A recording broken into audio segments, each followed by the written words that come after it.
Blessings, everyone. Thank you for joining me. And I'm really honored to have as my guest today, John Anderson. He is the co-founder and vice president of SCSA,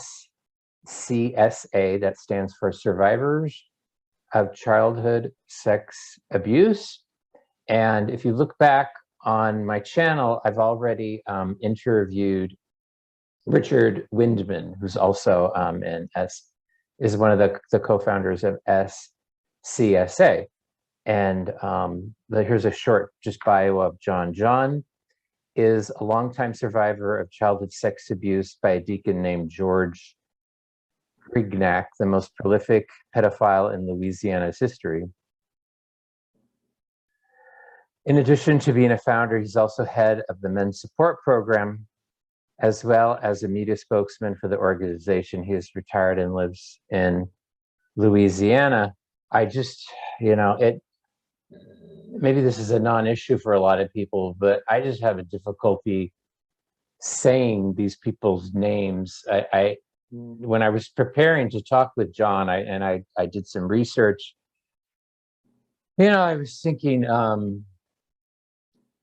everybody remembers the name of Jeffrey Dahmer, John Wayne Gacy, Ted Bundy, but how many people remember the names of their victims? And that's something I struggled with, was just saying these people's persons' names.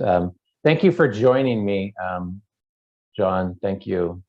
Thank you. Thank you for having me this morning. Welcome. With your permission, I just wanted to read a little bit with people. It'll probably only take me a couple of minutes. I found an outline on the internet. I think it was on the NOLA website. It's a timeline of, I don't know how to put this, the activities, the crimes, the actions of this particular person. And, I've read a lot. I have my own experiences of abuse and corruption in the Catholic Church. And sometimes I think that,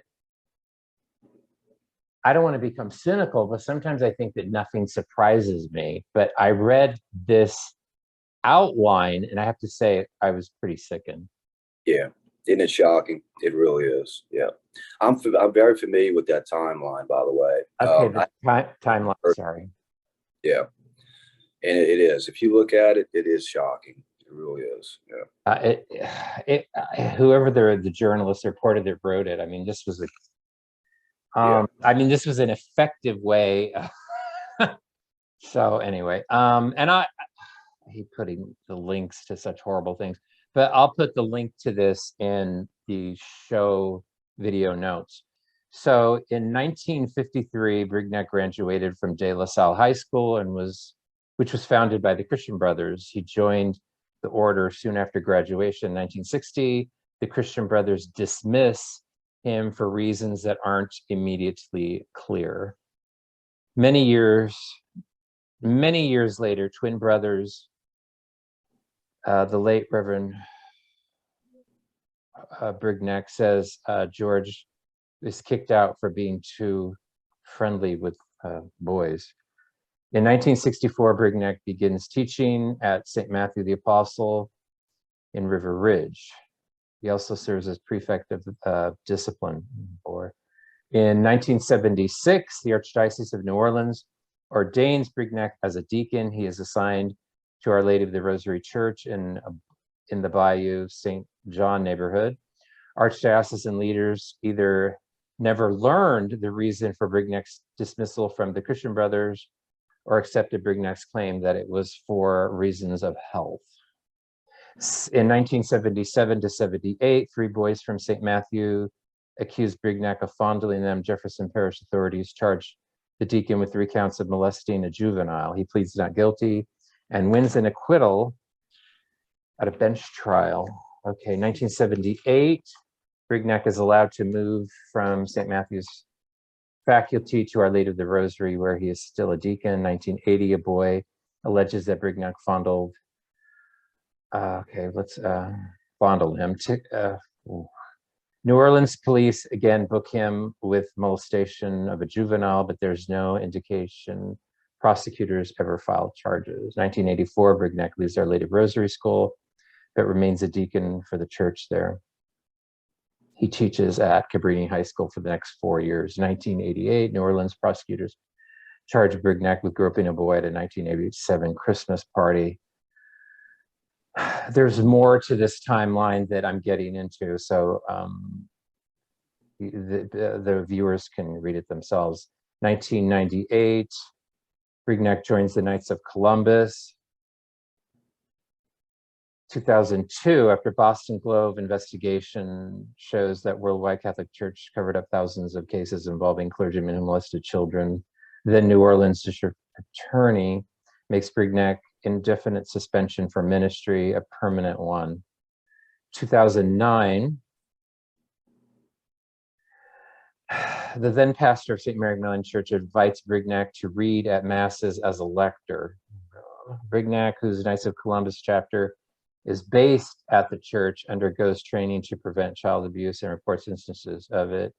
He discloses on paperwork that he had previously been arrested and fired from jobs for child abuse allegations. 2011, Brignac begins taking an interest in an altar boy in a wheelchair.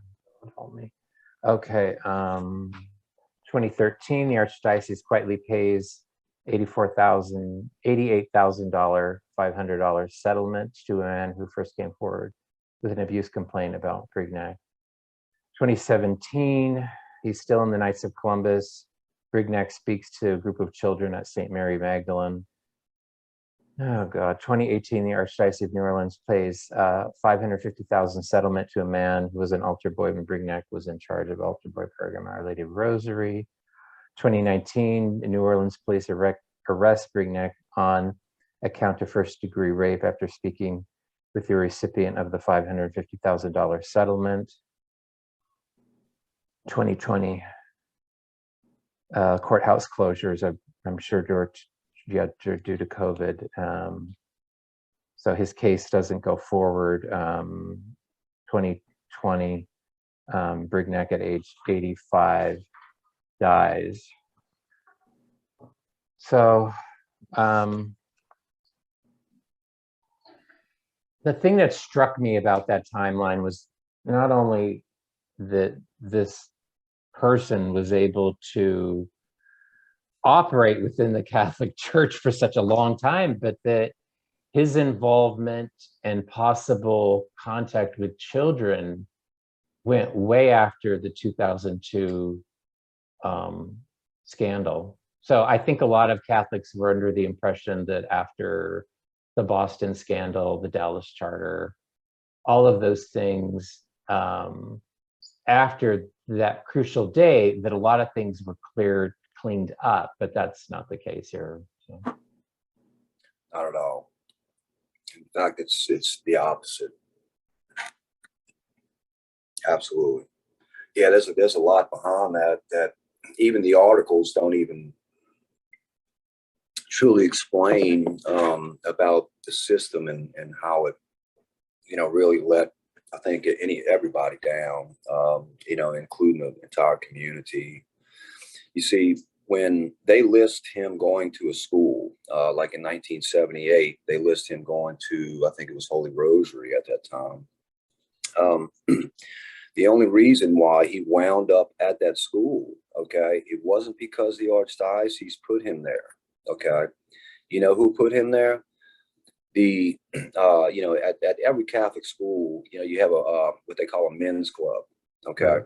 And it was the men's club that actually forced him out of St. Matthew. It wasn't even the principal. It wasn't the Archbishop. Nobody did. The men's club are the ones that stepped up and actually got him out of St. Matthew. Okay. That just meant, then he went somewhere else and started his ways again, So, I have to commend them, for stepping up at that time. However, the damage that he caused in that community alone was pretty devastating, not only just to me and my family, but all my friends too. There were the two boys that two other boys that you're talking about. One of them is no longer with us. Okay. The other one lives on the North Shore, and I'm almost 100% positive that there's a reason for him living over there. Just like myself, I moved from this area out of state. Due to all of this that happened to me for 15 years. So there was a lot of hardship. Over the situation. But that's the whole thing about him going from school to school, was that they offered to even ship me to another school. This is the school that I grow up with my friends, right? I mean, I'm really, since the first time I started at St. Matthew, I was 8, then 9. So I'd been there for a year and a half or 2 years before he started molesting me in school. So with that, being said, is that he even admitted, okay, to the principal at the time, and she admitted to my mom that he admitted that he did it to me. Okay. And still nothing was done, about it. Yes, by this time, by the time that we actually got him into a courtroom, 2 years had went by. Okay. And they subpoenaed my mom, who was in her 3rd trimester of her pregnancy with my younger brother. Okay. And actually put her in the hospital because of the stress and the trauma. That was brutal. And what year was this in, John? I'm sorry. 78. Yeah. See the abuse happened to me in 76. Okay. So by the time that we actually got him into the courtroom is 78. So that's how long that took, So in between that, they subpoenaed us, Joseph, 9 times. 9 times. Okay. You don't get subpoenaed 9 times. All right. Nobody does that. Maybe a few, depending on if there's a continuance or something like that. No, they were trying to run us out. They even came to my house. Okay. I remember this day that the Archbishop, another bishop, and the priest that was over St. Matthew at the time, all came to my house. They were asking my parents to drop charges, which my parents did not, by the way. Well, I can remember them pulling up, and I'll never forget it. My parents told me to go back in my room, which I did.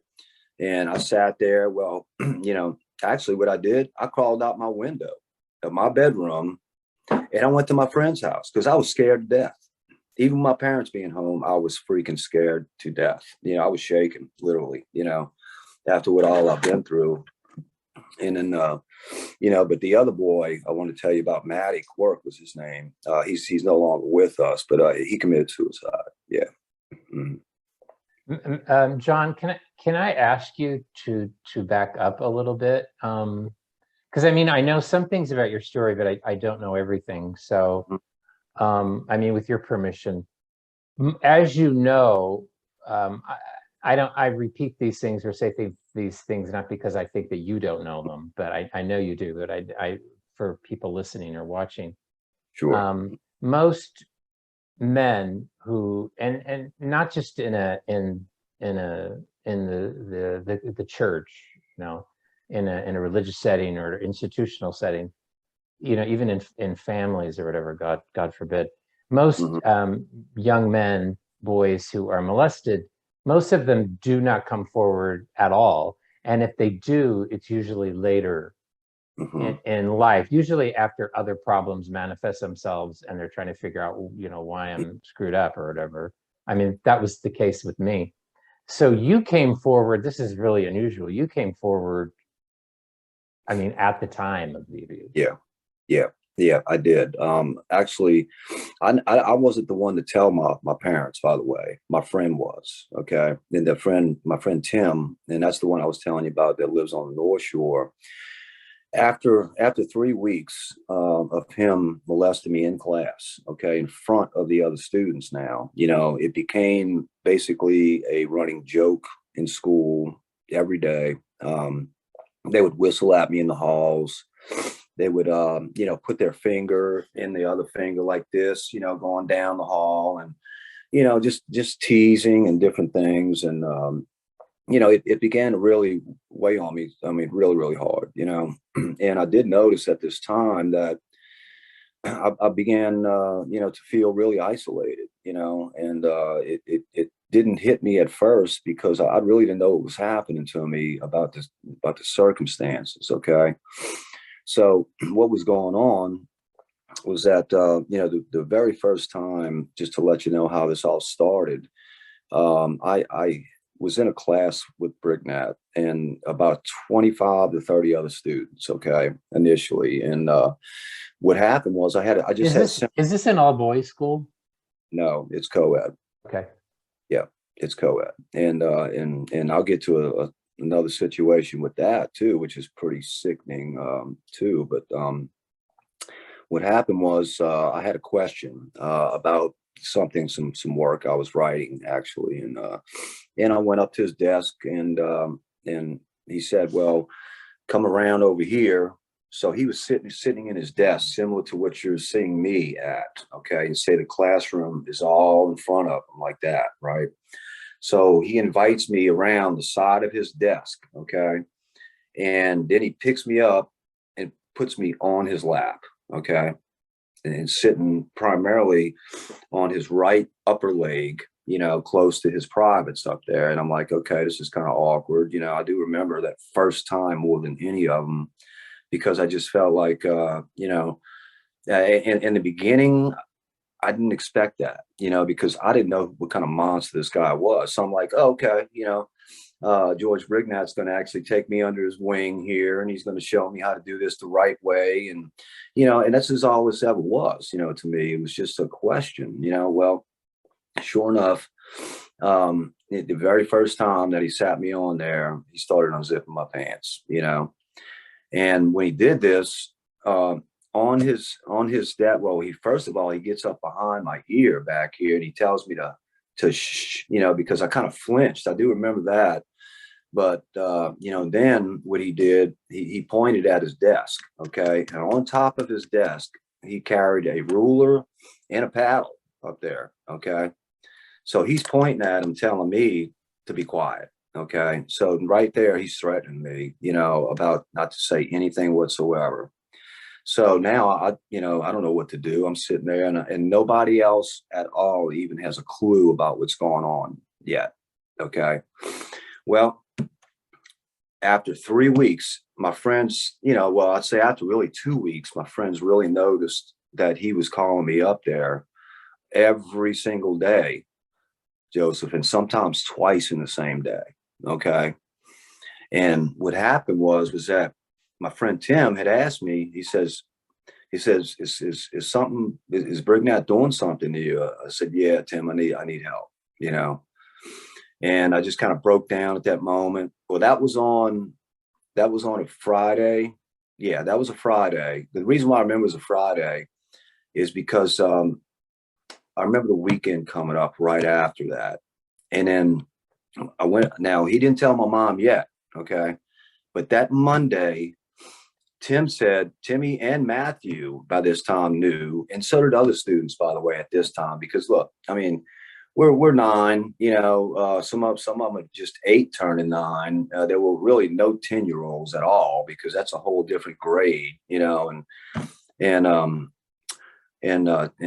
Tim said, well, I'm gonna try, because what happened was the way his desks is like this, he put 2 student desks on the side of his toward the hall, just in case somebody was to go by, okay, that he would have that area shielded by view, you know, just from anybody walking by, a teacher, a student, or anything, you know. But he had it set up. There's no question about it. So Tim and Matthew sat in those 2 desks, okay, right next to his desk, where he continued to molest me at his desk in front of them, okay, like it was nothing. It was almost like he was enjoying that, okay, which I'm pretty sure he was, you know. So, you know, after this went on for a few days, with them witnessing him doing it to me, the students in the school started recognizing the fact, you know, the word was getting out that Brignat was molesting me in the class. So what they were doing was that they would grab the garbage cans in the other classrooms, okay, stand them upside down in the hall, and then stand on top of them and look in the transom glass into the classroom, because it's all, just windows on the inside of the halls. Yeah, I know And what that is. Yeah. I could remember heads, sticking up and looking in there. And one of them, and the reason why I say about the co-ed thing, this is what I was getting at, is that one of those co-ed girls was my sister. Okay. Except she's younger than me. Okay. She's a year and a half younger than me. So she knew and she remembered. Now you got to keep in mind, my sister Ingrid, she was only, let's see, she would have been 8 really, at this time, even at the extreme, she's 19 months younger than me. So, when I was 9, she would have been 7.5, basically, and she still remembers. John, is this like 4th grade you're in? Yep. Mm-hmm. And he's your teacher. Yeah, he is not my teacher, actually. What happened is this is an after school class where it's like a tutoring type class. Oh, I see. Okay. Well, it's even with that, I wasn't a student. Now, I was never a bad student. Okay. The thing about it is I just had some issues with some writing. I just wanted to make sure that I was getting it right. I mean, there were students in there doing homework that were straight A students kind of thing. It's like after school care, basically, except you worked on your work and things of that nature, and this is what it was. So, in fact, George Brignac really never, ever did become my teacher. Okay. Because he was the teacher over the 5th, 6th, and, 7th graders, toward middle school. So I never made it that far at St. Matthew. I had to leave by this time, So, yeah. So he never really got to be my true teacher, so to speak, but he was teaching that class, and I do remember, and I know that there's another guy that's part of my organization. Steve is his name, but I do remember a young boy also sitting up on Brignac's lap that during the same time. So I know I was not the only one, but I'm pretty sure it was Steve, because if you look at a picture of Steve and look at a picture of me, I'm telling you what, you want to talk about somebody who looks like brothers when we were young, the classic blonde hair, the blue eye, that kind of look, is what his favorite, forte seemed to be. After learning, through the years about his other victims and stuff, there was a lot of that same look, that he was after. Yeah. But not all of them, I will say, so I just, but yeah, after this time, like I said, I wasn't even the one to tell my mom, it was Tim.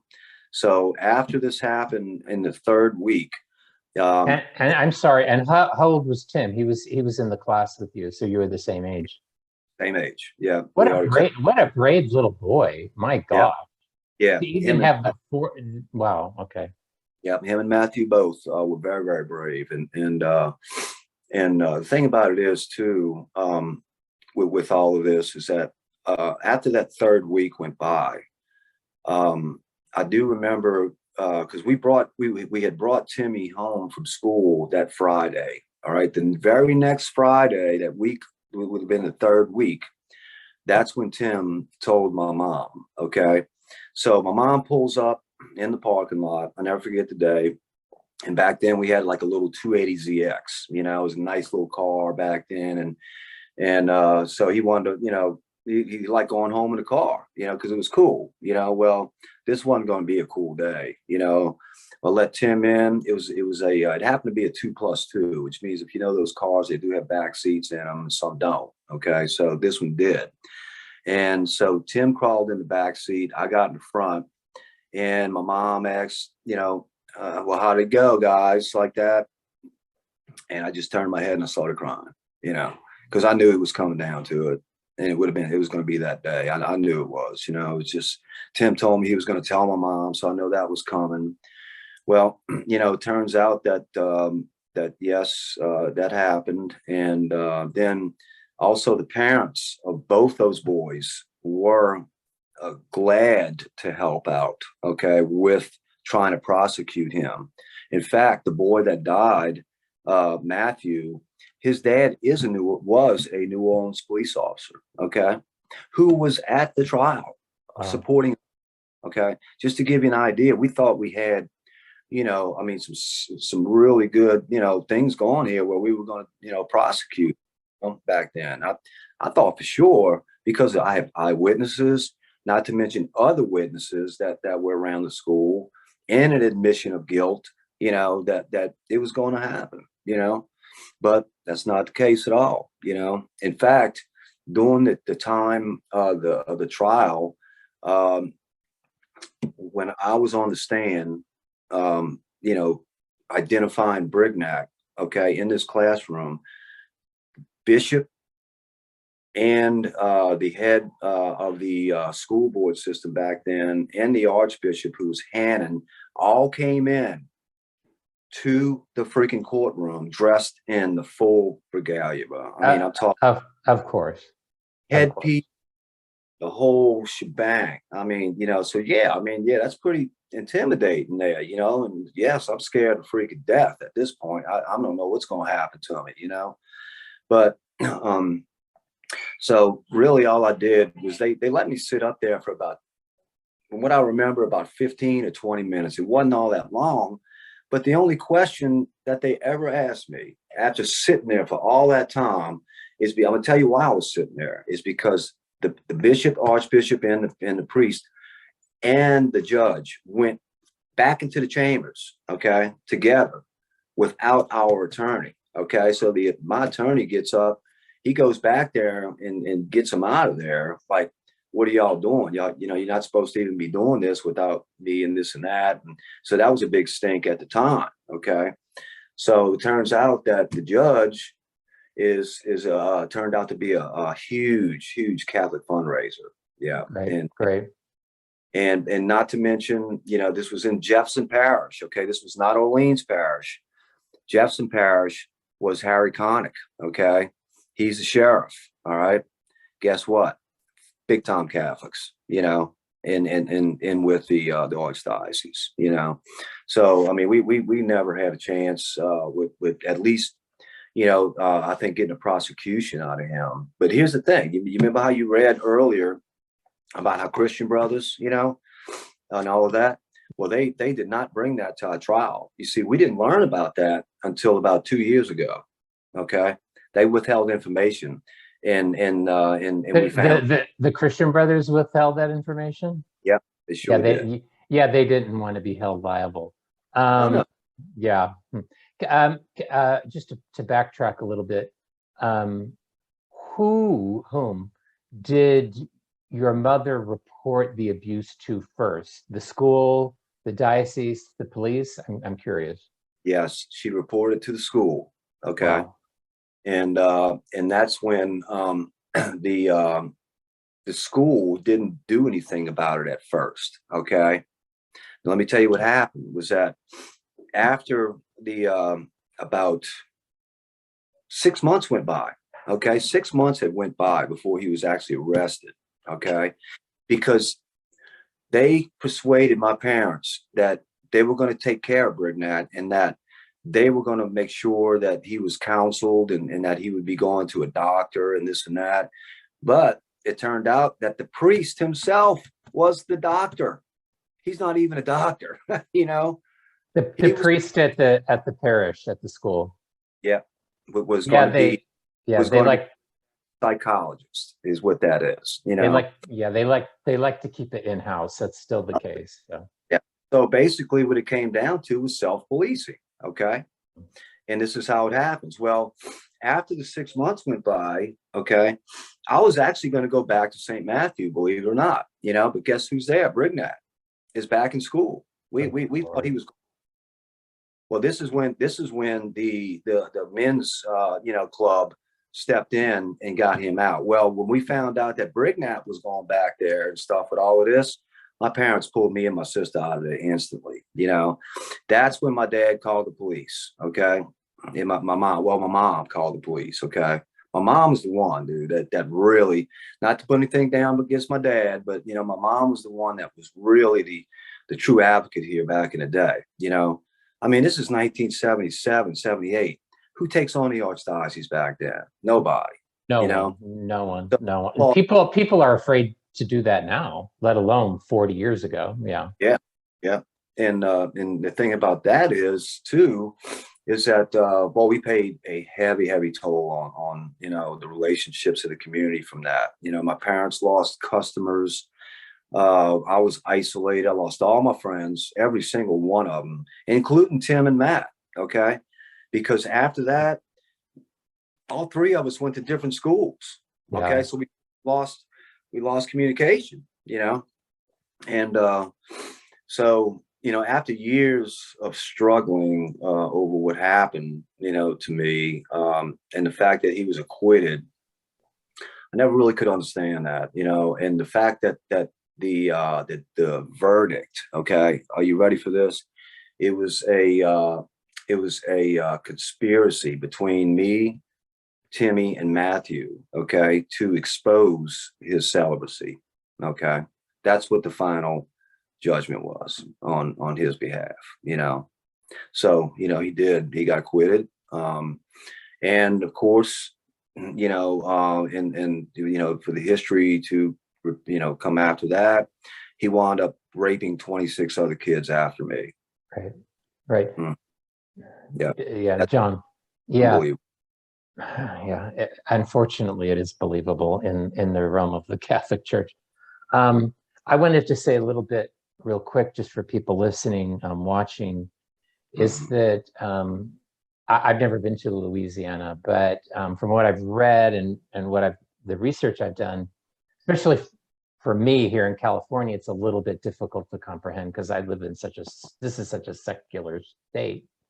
Mhm. But the only place I can, in terms of like Catholic culture, the only in terms of being saturated within the culture is like somewhere like Massachusetts in the Boston area, Uh-huh. where you have such a large number of Catholics, and like you were saying, Catholicism is embedded in a lot of different structures. The courts, the police, all of Right. this, all of this stuff. Yeah, maybe certain areas of New York. I mean, Yeah. definitely used to be that way. And then Mm. the only case that I could this comparable in terms of just being so sadistically disgusting is the John Gagan Yeah. case Mhm. in Massachusetts, Yep. another very, very Catholic state. I mean, not Yep. now, but back then. Mm. And I wonder when I was listening to you, because the abuse was so egregious, there had to be adults at that school that knew what was going on. Mhm. Absolutely. That all the parents knew. In fact, if you look at some of the articles in the Advocate, okay, here, that was written by Jim Mustian, okay, and not Ramon Vargas, okay. Jim Mustian is the original one that broke the stories here, okay. This is back in 2015, about 2015 and 16.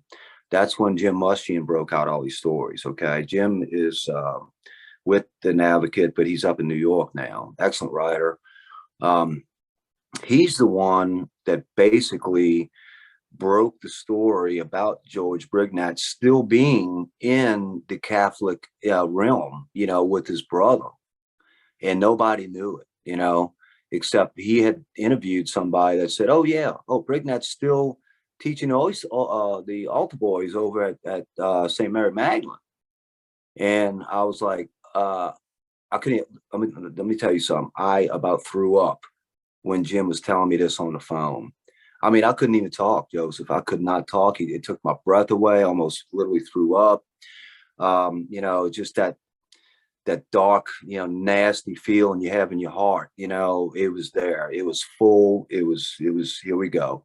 So that's when I decided to go after him myself, and get with everybody and put him away, along with the boy his name is Michael, who was also affected by Brignat through the system of the Jesuits, over there. Yeah, yeah, with the Christian Brothers. Yeah, see, that's a Jesuit, based school. Okay. believe it or not. You know, a lot of those boys that go to Christian Brothers wind up going to Jesuit. Most of them do, you know, but still in all, it's all Catholic, you know, depending on what school they go to. It could be Brother Martin, Del Sal, all of it. But that's basically Jesuit to the core right there, you know. So it was just so horrible that they held back that information, you know, at Christian Brothers. And me and Michael are the only two that actually qualify for that situation as far as, you know, taking legal action, you know, for it's all legal. I have no idea why that particular situation only applies to me and him. But since I was the first and he was the last, well, you know what? I do know why. I'm not even using my head this morning. It's because we were the only two that took him into criminal. Okay. That's what it is, ever. And that's why that wasn't presented in our trials. Okay. So now you see the picture. Everybody else, nobody else took him to put him away like we wanted to. You know, everybody else came out later. I'm talking once I came out, Michael came out, then the rest of the 25 victims after me came out. Okay. Yeah. 25, you know, it's hard to fathom, you know, and I know that Mr. McAvoy does not mind me mentioning his name. He's in our organization. He's also a victim of George Brignac in my own school. Okay. And so are 4 other kids on top of the ones that I know. So I know that there's at least a dozen, 12 that I know of. I counted exactly the ones I know of that were abused at St. Matthew back then. Yeah. So it was a hotbed, you know, and there's other allegations over there with another priest. Okay. And these were on women, 2 girls who they do not know each other, but I know both of them very well. And they are credible, you know, and this was from Father LeBourgeois. And he was there. Same time Brignac just came to St. Matthew. LeBourgeois was there at the same time, you know, but then he had left. LeBourgeois left. But yeah, you know, so they all knew what was going on. That, you know, the parents in the community, there are articles written in there that say exactly. We all knew is what one says. We all knew what he was doing to that boy back then, you know? Yeah.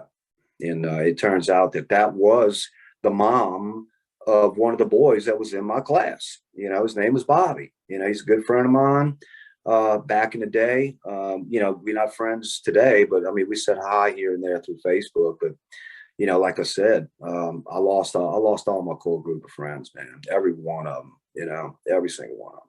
And because of that, I tried to get back into school at a Catholic school in high school. Okay. My latter years in my elementary and my middle school were a disaster. I mean, just a disaster. I was bouncing from school to school, you know, trying to find a place where I was wanted or fit in. And then in high school, I wanted to go back because I was a very good athlete. Okay. I was a starting quarterback. I was all state 2 sports. And everything. I was going to be a pro baseball player and all of this, you know. So what happened was that by the time I left St. Matthew and graduated high school, 6 different schools. Yeah. 6. Yeah. Yeah. Yeah. John, before, because I do want to talk to you about surviving abuse, because I mean, you definitely have survived. I wanted to say just a couple of things that stuck out that you said. The vast majority of male victims do not come forward. So the frightening thing about, like, when you say, well, there were 24 victims, a lot of times that came forward, you have to at least quadruple it. So we're over 100. You have to. Yeah. I definitely agree with that. And I would say that would be a conservative estimate. It would be. Absolutely. I don't disagree with that at all. And then people, I mean, I think. Well, here's the thing too. You know, he was 3 times, right? 3 times. Could you say that again? What? Yeah, Brignac was arrested 3 times, okay, through this time, right? So he was never prosecuted, number one. But how many other victims are out there that either they settled with, okay, or never, or just never came forward, you Exactly. know? Exactly. And No, yeah. getting, yeah, absolutely. Yeah. So it's horrible to think, because there was some other allegations against him that was interstate too. In other words, he took people to baseball games across the lake to camping and different things like that. I they asked me if he ever took me to a baseball game in Houston, because that seemed to be the thing, since the Astros were closer. And I told him no. I don't ever recall going to a baseball game with him whatsoever. But I know there were some other kids that were going, but no, it wasn't me. So it's hard to tell, what all he did with that. Hmm. And I'm The sure. other, okay, yeah. The other thing is that might be difficult for people to wrap their mind around, and it's difficult sometimes for me, is that you said that everybody, or not, I can't remember your exact words, but a lot of people at the school knew. And Hmm. just for an example, this is, I don't want to get into this topic because it's another one and I've talked about it with other people, but I used to be gay, and I was all my friends were gay, and I was in the gay community. And Hmm. unfortunately, this has just been proven by studies, a lot of gay men were molested by Hmm. men as boys. And I remember one of my friends telling me a story, all, coincidentally, it was a Christian Brothers high school, Hmm. and that one of the Christian brothers was molesting the boys. And a number of the boys, including my friend, had gone home and told their family. And I don't know what it is. I don't know if it's just the Catholic Church. I don't know. But people were kind of like, I don't know if they shrugged it off, because I was like, well, what, you know? Yeah. And the people were thought, well, that was sick. I think their parents were kind of like, oh, that's sick. Right. That's sick, because the abuse was coupled with like a discipline at the school. And Exactly. yeah, so I don't know. And it was an all boys school. Maybe that made it weirder. If Hmm. parents thought, well, this is just something that goes on. And I was like, shit, that fuck. To me, And exactly. You hit that right on the head. I never could understand how that situation was really taken so lightly, in some situations, and I think that, because of the Catholic influence, in the society, that, there's a lot of people that say that they actually choose, vulnerable kids, kids that are vulnerable to situations like that. In my situation, I totally disagree with that. And the same thing with Steve and other kids I know. I don't, yes, it's there. Okay. Yes, it is. No question about it. But I don't think it's all of it, because I wasn't one of these kids that was, pushed to the side. Like I had a divorce in my families, and I was, living with my mom with no dad around, and, just internal situations going on in the household. I mean, I was never like that. I mean, we weren't well off by any means, but, no, I mean, it wasn't that. He just happened to randomly pick me for me going up there one day, asking for a question. So, that's what I'm going to be doing, by the way, is I've already have enough to do it and beyond, because my story is still going, is that's going to be the name of my book. It's going to be Don't Raise Your Hand. Okay. Is the name of the book I'm going to be writing. Yeah. wow, wow, Yeah. that's a powerful title. Holy smokes. Yeah, it is. And if you know my story, it's all because I just went like that. That's the main reason why he pulled me up there. It wasn't intentional, like he picked me out of everybody. It was the fact I raised my hand and I had a question to go up there over work, and that's when it was almost like I did it to myself, so I did blame myself for raising my hand for a long time, and that was for years and years and years. I blamed myself. I blamed my dad for not kicking his ass, excuse my language. Yeah, but that's why me and my dad have never really gotten along that well up until recent years. We have a good relationship now, But for a long, long time, I resented that, because if it would have happened to my daughter or Yeah. my son, I'd kill him. I mean, I just kill him, I would. Can I ask you a pointed question? Feel free Yeah, not to answer. It's pretty personal. yeah. Because something did strike you. You're kind of bringing it up right now. Something did strike me when you were talking. Maybe because I'm just really attuned to this. I'm really attuned to father-son dynamics. Because Yeah. you did say that your mother, and I don't want to put words in your mouth, but your mother was sort of your defender. She sort of Mhm. she was the one that called the police. Yeah. She's the one that called the school. Yeah. Why do you think maybe it wasn't your father, that your mother? Mhm. Because in my house, my mom is the one that wore the shoes, okay, so to speak. Okay.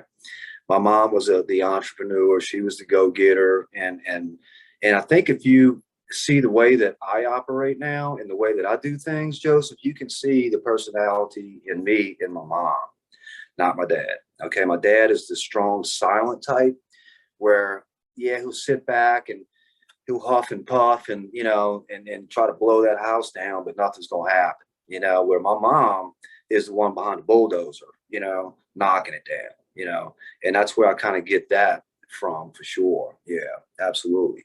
And I think here's the other reason too is that my dad's side of the family, my grandmother, big time devoted Catholic. I mean, this is Irish Channel, New Orleans, hardcore Catholic, and here it is, her grandson is being raped at a school.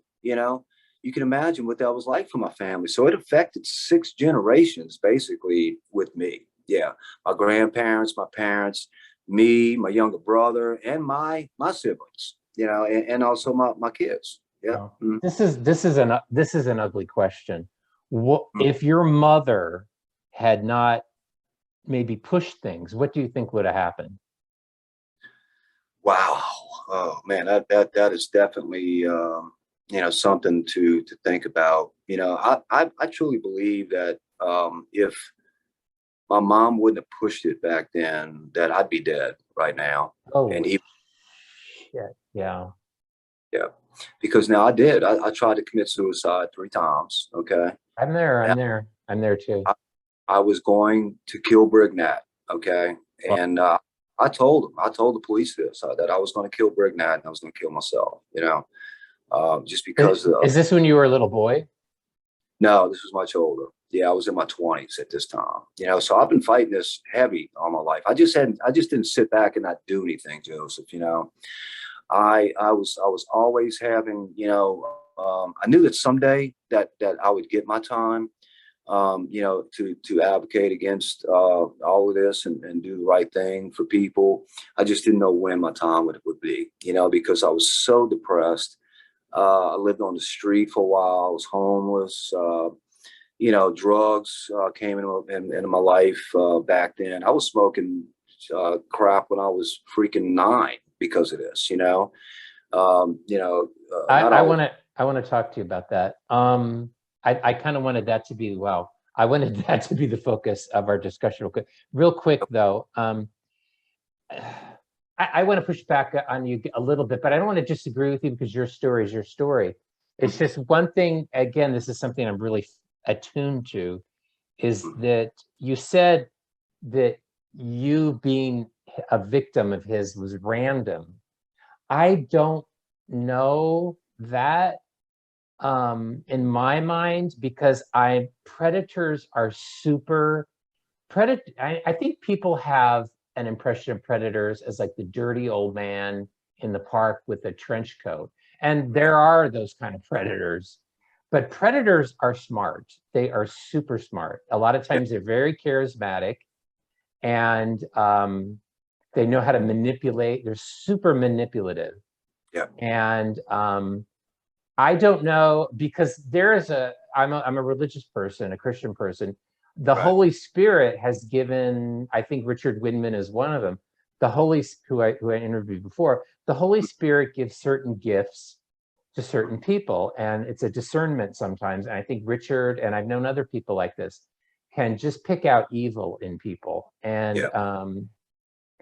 I think conversely, on the other side, I think the demonic forces have given powers to other people. And I think it's a power to pick out vulnerable victims. And I think, and I don't want to psychoanalyze you because I sound like an asshole when I do this, but No, just from hearing about your family a little bit, and your dad was more in the background, I just think that son of a bitch, that guy that is possessed, demonic, evil, whatever, had that ability to, because I was one of them, had that ability to zero in yeah. on a vulnerable.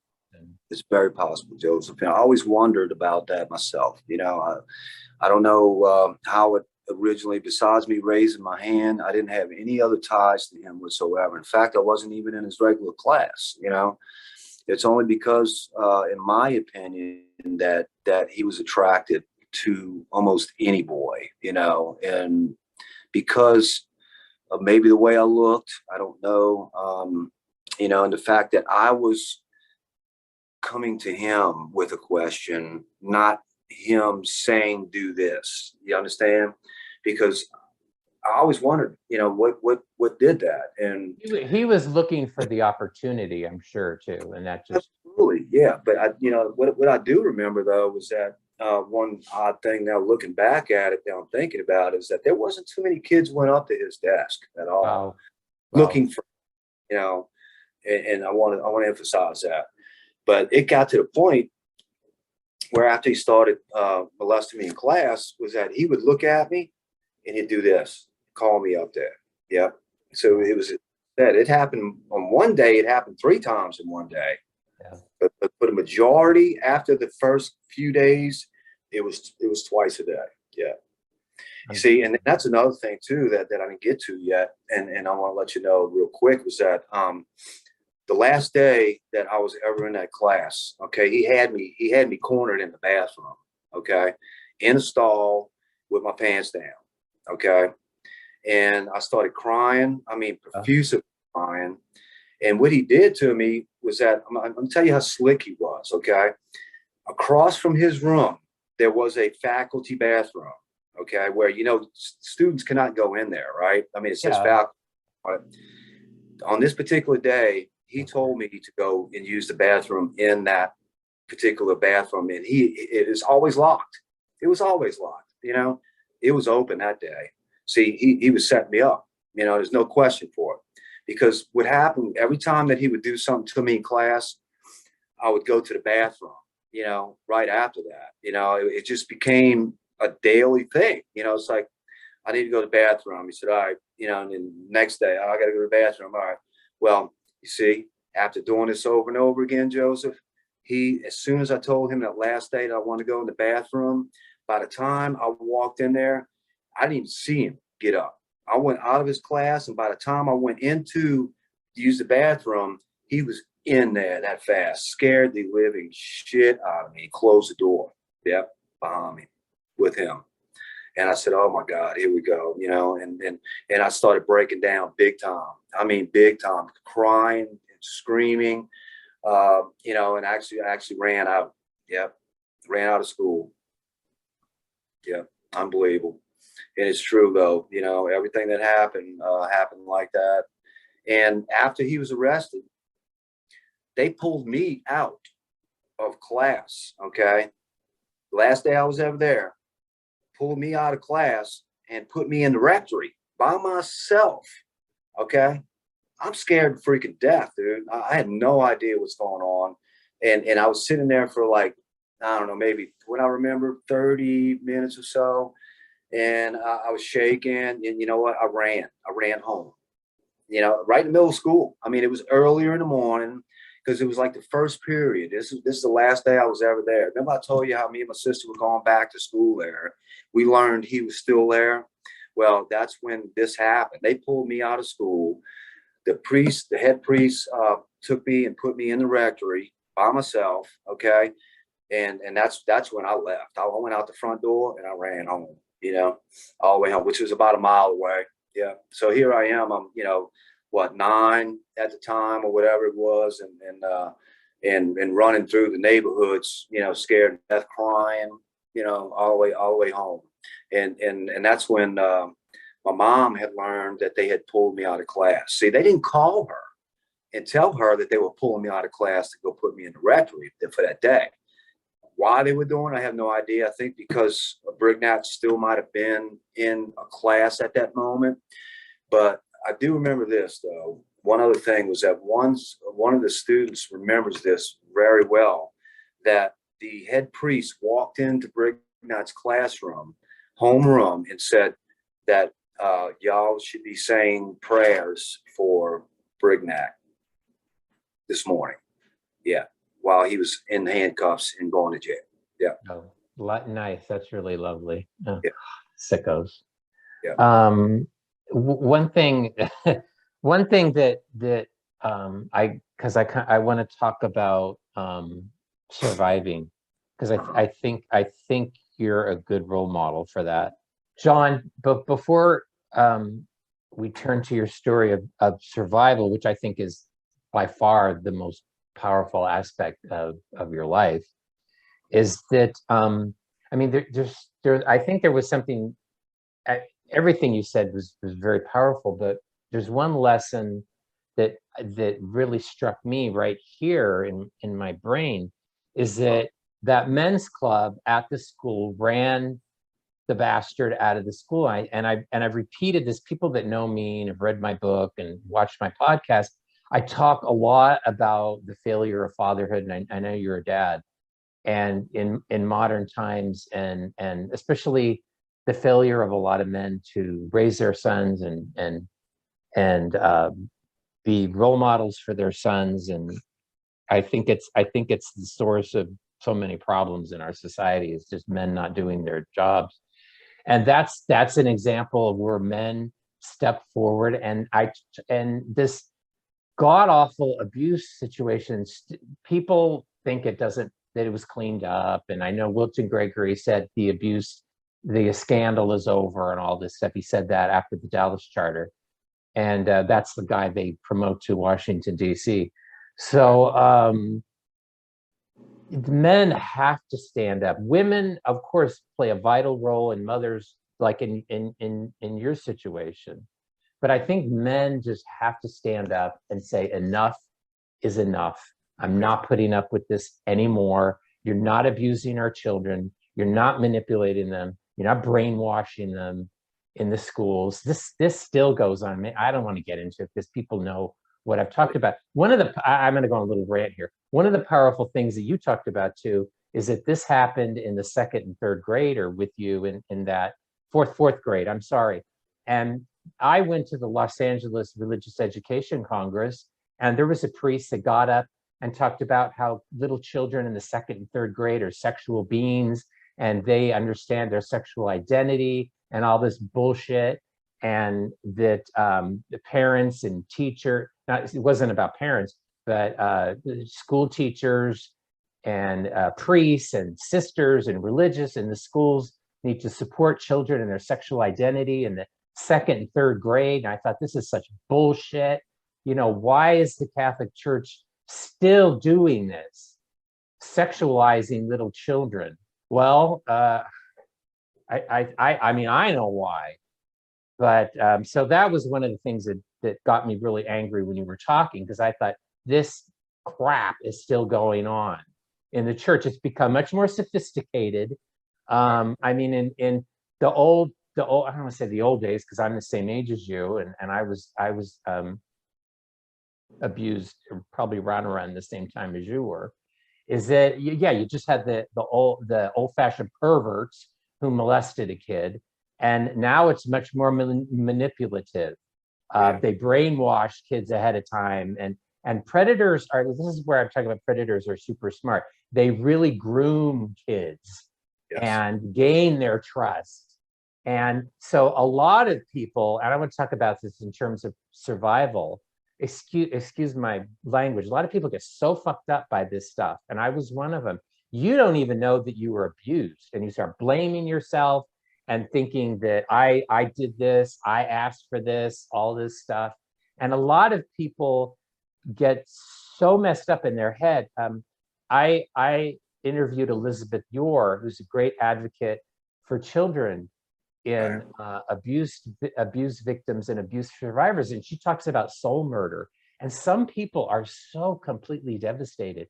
Well, They I, never survive from this stuff. And you talk about people. I'm sorry to speak over you. You talk about people that have committed suicide. They aren't here anymore. They can't speak. And I used this example when I talked to Richard. There was this horrible movie from when I was a teenager called Sudden Impact with Clint Eastwood. oh yeah, I remember that.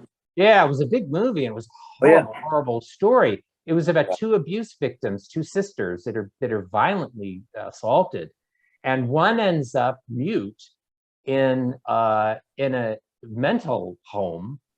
And the younger, she's so devastated, and the other sister, played by Sandra Locke, becomes a vigilante and goes out and kills one by one all her abusers. And some people don't get it, that some people have never been able to be a functioning member of society after that. And a lot of people, we don't know where these people are. They're on the street, they're dead, they're drug addicts, it's much more pervasive than people think. And I was one of those people that and I never figured it out. That abuse that I experienced when I was young, it set off a domino effect into my life. And I take responsibility for all the stupid things I did. Like you, I got into drugs. I was sleeping in my car and all this stuff. But now that it's 2020 in hindsight, and I'm like, of course, that happening to you when you're so young, and it's so devastating, and being assaulted in that way, it does something in the brain that destroys a lot of people. And you are such a good role model, and I don't like to lay that on people because I feel like I'm putting too much on them. That's a lot. I don't like it when people say, people really don't say that about me. A few people have privately, but I mean, I think men need other men to look up to. I mean, I knew guys that had horrible, rotten fathers, and some of them joined the military because they, I think, instinctively wanted to be find discipline or be mentored by another man. They didn't have that in their life, and I think it was good for them. And me, I got into very sick ways in other types of abuse, because a lot of people that are abused as kids, not everybody, but a lot of people who are abused as kids later get into this repetitive cycle of abuse, and then they're much more vulnerable to be abused again as adults, because a lot of people who are abused as kids and then they end up abused as adults, and they look at you and go, what was wrong with you? You experience this horrible thing, and then you let yourself, like, that's what they say, you let yourself get abused again. They don't get that when you're so screwed up that something is so triggered in your head that a lot of times you just think this stuff is normal, like, this is what I'm supposed to do. And so I'm sorry. So looking at you, because you're a dad and you're alive and you survived, and you're a good example. One thing that I've heard you talk about is doing for others as a way to not overcome, because I don't know if we could you can overcome, I don't like that word, but heal, I think, is a better word. Part of the healing process, I think, from part of the healing process, I think, for people, and other people have different roads and experiences, and I'm not going to tell them what to do and tell them what's best. But I think for me, and I think for you, but I'll let you say if I'm correct, is part of the healing process is doing for others, no matter what that is. Absolutely. Yeah. That's my motivation and my key to, coming from such a dark and low place in my life, that I've known so many people to have, horrific lives and over, being abused. But, you know, because of what happened to me, and the way that it happened to me, I'm not sure if I've ever known a case, you know, where the entire community and the parents and my friends and my family all knew what happened to me, you know, and that when I am shut down in my community, you know, forced into isolation, basically, that if you can get past, you know, that, in which I did, now it took me a very, very long time. You know, I moved from my hometown for over 15 years because of this. Okay. I'm a totally different state. I was 1,000 miles away. I missed my younger brother growing up. You know, he was 11, you know, years younger than me by the time that he was born. And yeah, you know, it has been totally horrific. But, you know, looking back at it, the only way that I knew that I would ever be right inside of myself was to try to heal myself and get myself right. You know, so I held on to that little boy for a very long time, you know, using excuses in my life not to succeed, drugs, you know, running away, you know, you name it, stealing, and I mean, just all kinds of stuff in my early teens that I was basically almost a delinquent to a certain degree. But my you know, my parents are wonderful parents. You know, it wasn't like I was living in poverty at all. You know, it was far from that. But because I got so pushed out of my normal realm in my life so young, that I actually went into a very hard resentment, hatred. You know, I was fighting. You know, at times I even dropped out of school for a little while. It wasn't because grades. You know, I was always a pretty good student. You know, but I just didn't want to be there. You know, I couldn't be in the classroom. You know, just things of that nature. And you know, the other thing too is a lot of people experience what I would call repressed memories. Okay, when it comes down to this, and you had touched on that a little while ago. Yeah, for some people, it is a factor. Okay, however, for me, it was never a factor for me. You know, I knew exactly what had happened to me. I knew the people involved. I knew the majority of the entire situation ever since I was a small boy, you know, and I've had to carry that with me forever, you know. But I think the hardest part for me getting through all of this was the fact I had to overcome of losing all my friends. Most of all, I think that was the hardest thing. Besides not being there for my brother, you know, that those two factors were probably the most hardest things I ever had to live through in my life. Yeah. Real quick, what I want to ask you particularly about, for my own benefit, but for others, because I know they deal with these. I have a friend in particular that I know that's dealing with this, is anger. Yeah. I mean, anger. Just in that tirade that I just went through. I mean, because you talk so calmly and precisely and concisely, and whereas me, you know, I not so good. So I don't sense anger in you. What I have in me is and I'll admit it, and a lot of times I deny it. I have a lot of anger in me, not so much towards the abuser, he's dead, whatever, justice, you know, whatever. Mhm. I have a lot of anger still towards the church, unbelievable amounts of anger. And I mean, anger can eat you alive. I know it. It can, because you're angry and the people that you're angry with don't care. They don't give a shit. Right. So that's something that I had to realize, because for so long I didn't really advocate for survivors or victims, but just I wanted justice in the church. And the Catholic Church always heralds itself as teaching the truth and speaking the truth. And I saw so much lies, and I saw so much manipulation and so much corruption. And I was like, just do what you claim to do.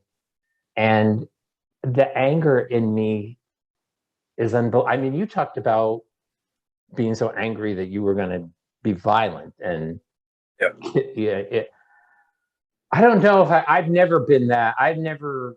Well, people are different, angry in different ways. I don't want to say I've never been that angry. I mean, I've been so. I think a lot of my anger, and you talked about this too, because you're a survivor of suicide, and I am as well. Is that my anger always went inward? Is that the anger was so bad that I just I don't want to live with it anymore. Yeah. That's a very good way to put it, and it really is. Because of how deep my anger was, that it was either going to be suicide, so I don't have to live with this anymore, or I was going to take somebody else out that caused that, and looking for a reason, just any reason to go after him and kill him. That's how deep of a hatred I did have, for the situation, big time. And even going with that, just to brief you on some other things that a lot of people don't know about, is that I have actually had to call the Archbishop here on several occasions, okay, to correct the self-policing that went on with me in schools locally around here, because they know what I do now, and the parents are coming to me. They're not going to the archdiocese. They're not going to the school. They're coming to me now. And I'm like, you know what? This is right. Now we can finally, communicate the right way, because I'm talking about students that were, touching other students in school, saying stuff like the word raping a girl in school, things of this nature. I get, even though they're 9, 10, still, it needs to be addressed, because this is how it starts, and this is where the education has to come into play, Joseph. Without that, the kids are only going to get worse, as far as not knowing what to do and not being educated on the situation, because they're picking it up from everywhere, between the internet systems and, everything that's in the world today. It's a much different world today than it was then. Before, you didn't talk about this kind of stuff at the table. You didn't talk about the stuff under your roof for the house, So it was all a legal matter to a certain degree, if any, back then. And of course, we found out what happened with that. There was no legal situation, and he got to walk away free. But it's just horrific, how it used to be. But I am proud, to say that times are changing, at least within my community. They're changing, and strictly due to me.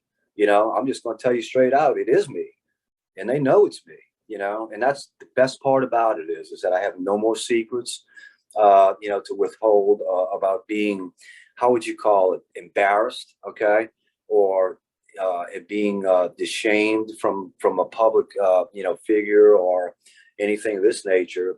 I'm actually now, things have changed so much, Joseph, that everywhere I go within the community, I'm getting a pat on the back and a thank you and things of this nature. And in fact, because I am retired, I'm the one that watches all the kids in the neighborhood now, that go to school with my daughter, right? And this and that. So they all hang out at my house now, because, hey, it's a safe place.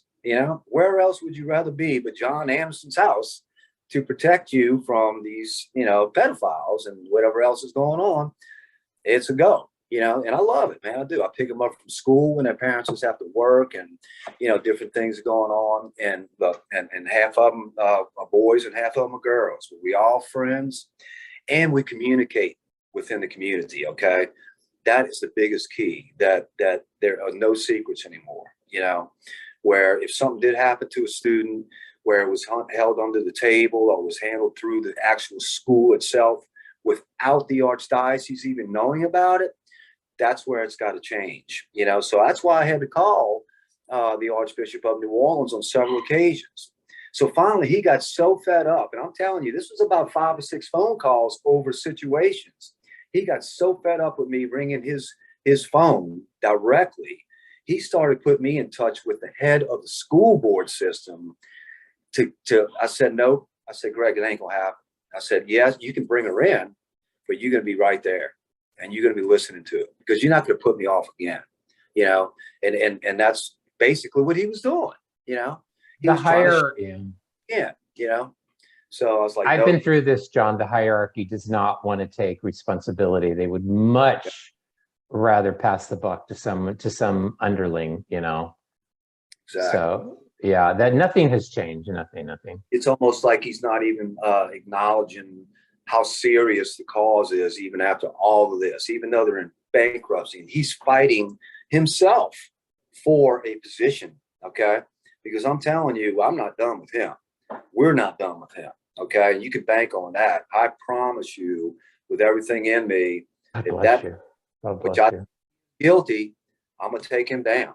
All right. I've already told him that. I said, Greg, I call him Greg. I don't call him Archbishop Hammond like everybody. I call him Greg, because I don't think he deserves that title, you know. You're And you're gonna legally take him down. yes, gonna legally take him down. That's right. Thank you for saying that. And yes, I want to be the one to ask him to resign. I want to be the one. I don't want the, you know, upper, you know, the Vatican and you know, Oh, they don't. all of this to step down. And no, I want to be the one, and I want to do it on the news, and I want to do it in front of public, you know, and it's going to happen. You can bank on it. And that's why he is not answering my calls. Okay. He won't answer my calls anymore, you know, and he's never done that to me, you know, because I've never actually sat there and called him names. And I was willing to work with the system to a certain degree, you know. Me too. And then this, when, from my experience, I realized that the system itself is corrupt. Mhm. So the corrupt system will not account and be accountable for the corrupt things that the corrupt system has done. Exactly. You know, It's a rat hole. Too, that now that the archdiocese of New Orleans is filed bankruptcy, okay, they haven't been granted bankruptcy yet, and I'm glad, and I'm against it big time, you know, because of one thing. I can really care less about the money side, okay. The only reason I'm against that bankruptcy so much is because every single one of those are going to get a chance to walk away without taking a stand, okay. Yeah. That's what it's about right there. That's the only reason for me. As far as the money goes, anything could happen to all these survivors and victims as far as that goes, and things can be done to a certain degree, you know, as far as restitution goes for some of these survivors to, you know, to try to, you know, find some closure and some healing. But, you know, however, I know for a fact that there is a lot of guilty people out there right now that need to take the stand, because if not, you know, they're not going to lie on the stand because we have proof of things. That's perjury, you know. It's not going to happen. So they're going to be protected, you know, under the federal bankruptcy. Okay, so yeah. Mm-hmm. The one thing I gotta commend you and other victims advocates like you is that you're on to something here, and I know you're not the first. Other people have also figured this out too. Oh, but you're, at least, you know, God bless you, you're vocal about it. Is that I had two experience. I never reported my own case, but I had two experiences: a pre-Boston, post-Boston. Of pre-Boston, I did try to report a case, and you know, of course, you report it to the bishop.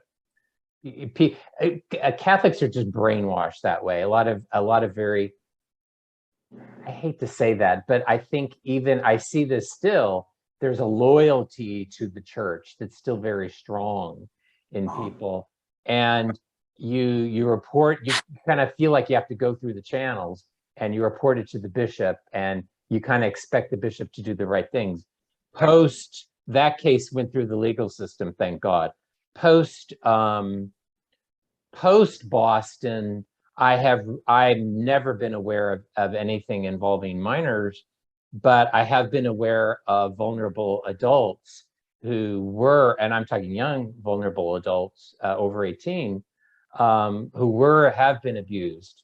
And I have tried to report this again to the ecclesiastical authorities, and they cared less about minors being abused, and they care even less about vulnerable adults being abused. And I have tried to talk to the victims in these cases, and they don't want to come forward. Right. So that's because they're adults. That's their privy. They don't have to. And you can't go through the ecclesiastical system and seek justice. You have to go directly to secular authorities. And the only way, and I have found this out too, you can't appeal to the church on moral grounds. You would think. Yeah. That's the function of religion, is morality and spirituality and our relationship with God. You can't appeal to them. It's sick. You can't appeal to them in a spiritual sense. The only thing they understand is a legal document. Yeah, that's it. Exactly. Yeah. Isn't that cynical? But it's the way it is. You have to sue them. And like you're trying to do, that's why it's so important. You said we're going to bankrupt them. Well, you already did. That's the only way you get their attention, and that's the only way you get justice. Is that and some Catholics squirm at that because it's like, oh my God, this is the church, and you got to bankrupt them. I wouldn't mind if every archdiocese and every diocese in the United States was bankrupted. Sorry. Yeah. Well, that's fine. That's fine. That, like I said, as far as the bankrupt go, that bankruptcy word to me, yes, I want to see him go bankrupt, in one way, because like I said, the money end of it is really nothing to me. You have to understand that money. Yes, sometimes you're right, John. Sometimes, sorry to interrupt you. Sometimes they use bankruptcy to hide the money. Yes. And that's exactly what this is about. They're hiding, and that's what transparency is all about. And me and Richard were about this from day one. That's why me and Richard hit it off so good, is because we were originally with SNAP, we were dirtied on by a leader, of SNAP. And we knew that he was fishy in the beginning anyway, because of some things he was doing. And that's when me and Richard decided to break off and really just get rid of SNAP, period. So there is no more SNAP in New Orleans. Okay. We were SNAP. Anything that was regarded to SNAP in New Orleans back then was me and Richard and a guy named Kevin. Okay. Kevin's the one that went to work for the archdiocese. Okay. So we were looking for, I'm looking for a conspiracy on Kevin myself, and I will go after him because Richard left. Okay. Richard got away from it. He got out, and things. You'll go after him legally. You say that. But yeah. And so basically I worked with Kevin hand in hand. I mean, day after day after day for about, I'd say almost a year, so Kevin knows all secrets of survivors and things that were shared in these meetings, right? SNAP meetings, that he records everything, right? Not a big deal, but some of these people, would give him their darkest secrets, of trying to come forward and get rid of that dark place within them, to try to find, a road to away from a victim to try to become a survivor of some kind, and that he took all of that away from him in one day, just like that. So I was getting phone calls from coast to coast and all over the world at that, because that's SNAP in Australia, New Zealand, UK, Canada, all over. And all these people were now on top of me. All right, what happened? This and that. So I got to sit here and explain that Kevin Bourgeois left SNAP, went to work with the archdiocese, which is a huge conflict of interest from where we were versus where we are and where we're going. So we actually stood up. Me and Richard actually asked Kevin for his resignation, and we told him he can't have it both ways, and that's what it was. But do you know the SNAP leaders? I mean, the national SNAP leaders ran from us. Okay. They did not talk to us about Kevin. They didn't comment on Kevin. They didn't reach out to us about Kevin. Nothing. nothing. And then Tim Lennon, who was the president of SNAP at the time, guess what? Steps down, okay, over all of this, because I know what he was facing, lawsuits, you know. You got guts, John. I'm telling you, because you name names.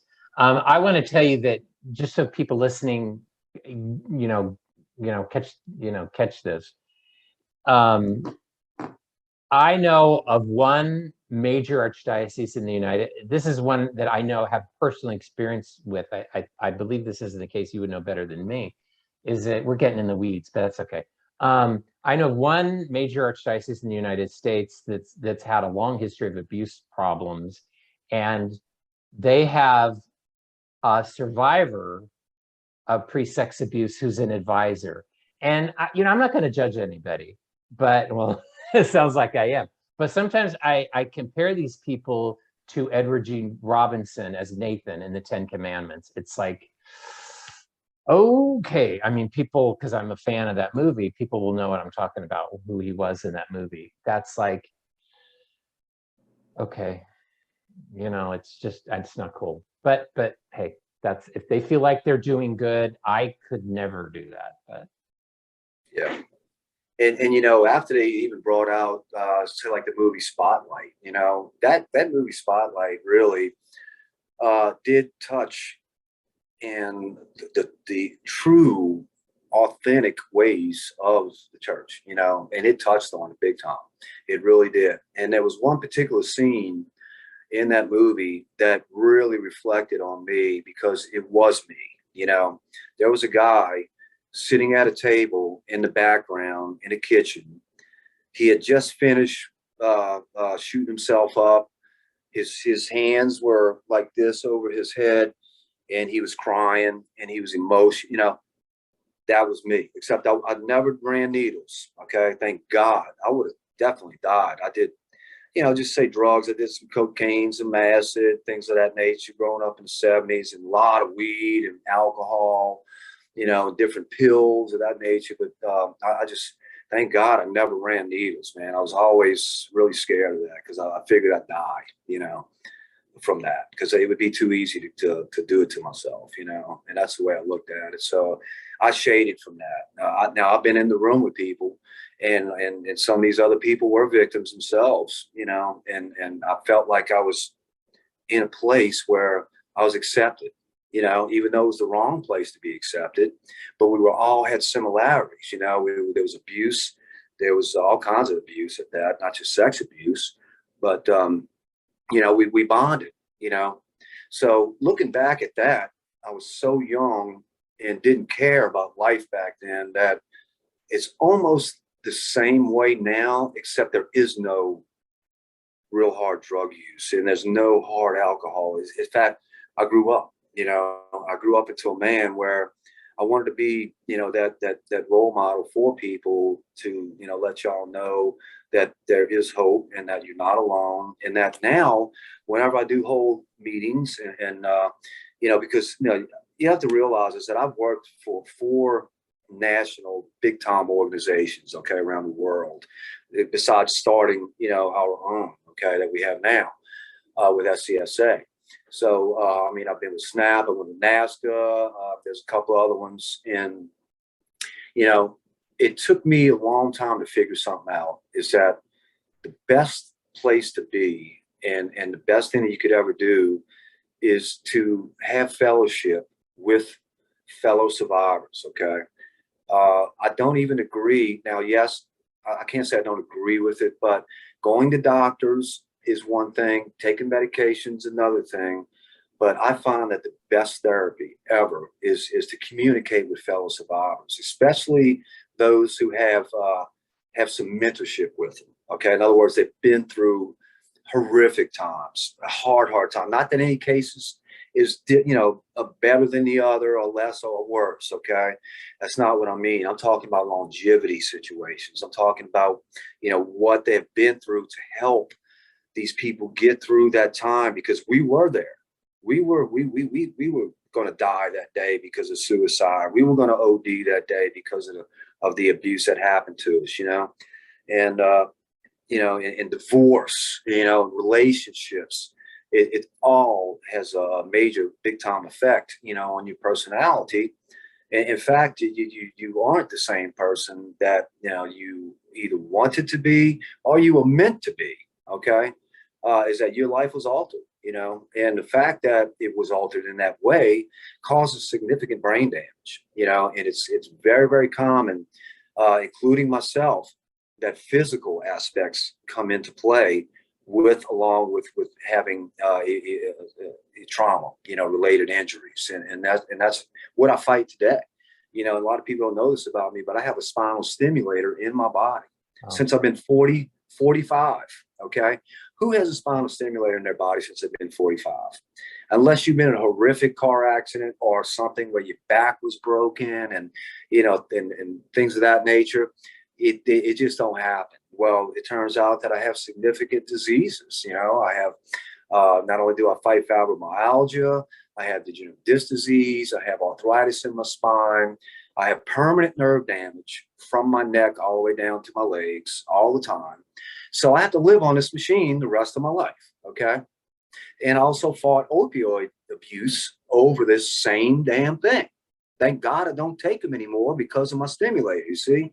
So I've learned how to separate the pain management from I want to just feel good, you know, and get rid of this pain by taking more pills and drinking more alcohol, and smoking more dope and doing more cocaine, and, you know, just to get rid of that urgency of wanting to be pain free, you know, is basically what I've wanted all my life. And I know I will never be there, you know, as far as physical goes. You know, mentally, I do fight a lot. In fact, Joseph, I was in the hospital about a month and a half ago. You know, nobody really knows that. I was in the hospital for 4 or 5 days. I had to go to a behavioral. I did get triggered by a couple of events. And one of the triggers was the fact that we found out that Eamon is being looked at, okay? And he's being investigated. That triggered me. Who is that? Who is that? I know who it is. Archbishop Eamon of New Orleans, okay? Yes, we know for sure, 100% that he is being investigated. Yeah. I want to hit a couple of things that you said for people, because it was super important. Everything you said is super important, but that was jam-packed. Okay. Number one, the trauma affects you mentally and physically. I've been there, because one of the things that hit me right here again in my brain is over this just the last, because I like you, I've had several, a lot of times I take a step forward and 2 steps back. Sometimes I've had a lot of, I seem to do good. I get off medication. I'm on medication. I'm seeing a psychiatrist. I'm not seeing a psychiatrist. I go back and forth a lot. And a lot of it sometimes has to do with triggers. A lot of it with me had to do with the bullshit in the Catholic Church. And I would pull away. And I don't know, everybody's different. And nobody can be the same. And nobody can do the same things. But I could not be a part of the Catholic Church and not fight for justice. I had to. I couldn't just stick my head in the sand, find a comfortable little place where I was in the Latin Mass and everything be kind of nice and look good. Right. And I couldn't stick my head in the sand there, and I just couldn't. I couldn't. Right. And when I knew that other people, because like you said earlier, well, people are coming to you now, and people have done that with me. Not in terms, because I'm not a father and I don't have kids or anything, but not in terms of anything going on in schools. But a lot of times, again, mothers do this. I had mothers come to me and say, my son, who's an adult, you know, is confused about this, doesn't have a dad. He's gotten close with this priest, and the priest is manipulating him. And there's still a ton of abuse going on in the Catholic Church. It's just changed forms. So because predators are smart and they've kind of changed their MO a bit. So that affected me. I don't know, because I'm listening to you talk about it. I'm like, that affected me psychologically really bad. And I couldn't deal with it because I felt so powerless. I can't help these people, the young adult men. And I can't do anything. So I had to get the hell out, because my doctor, my psychiatrist said to me, Joe, you're just living on cortisol all the time. You're so stressed out. You're so freaked out all the time. You're just going to kill yourself. And I just said, I can't do this anymore. So I really had to get out of the Catholic Church. I'm out. I'm out. So that's important, which you talked about. Number two is that a lot of, I want to say a lot, a number of Catholics tell survivors, why do you keep repeating? You're so bitter. You're so angry. You're always a victim. All you are is a victim. That's all you talked about is your victimization. Fuck you. Okay, Right. sorry. Is it because this is important?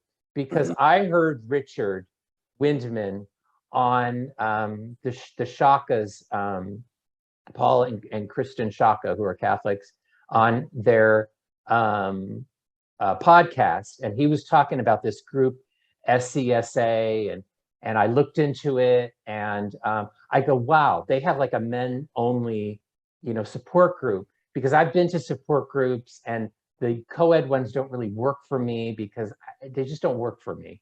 So, and I've been in other men only groups in the Catholic Church, and I just didn't like them.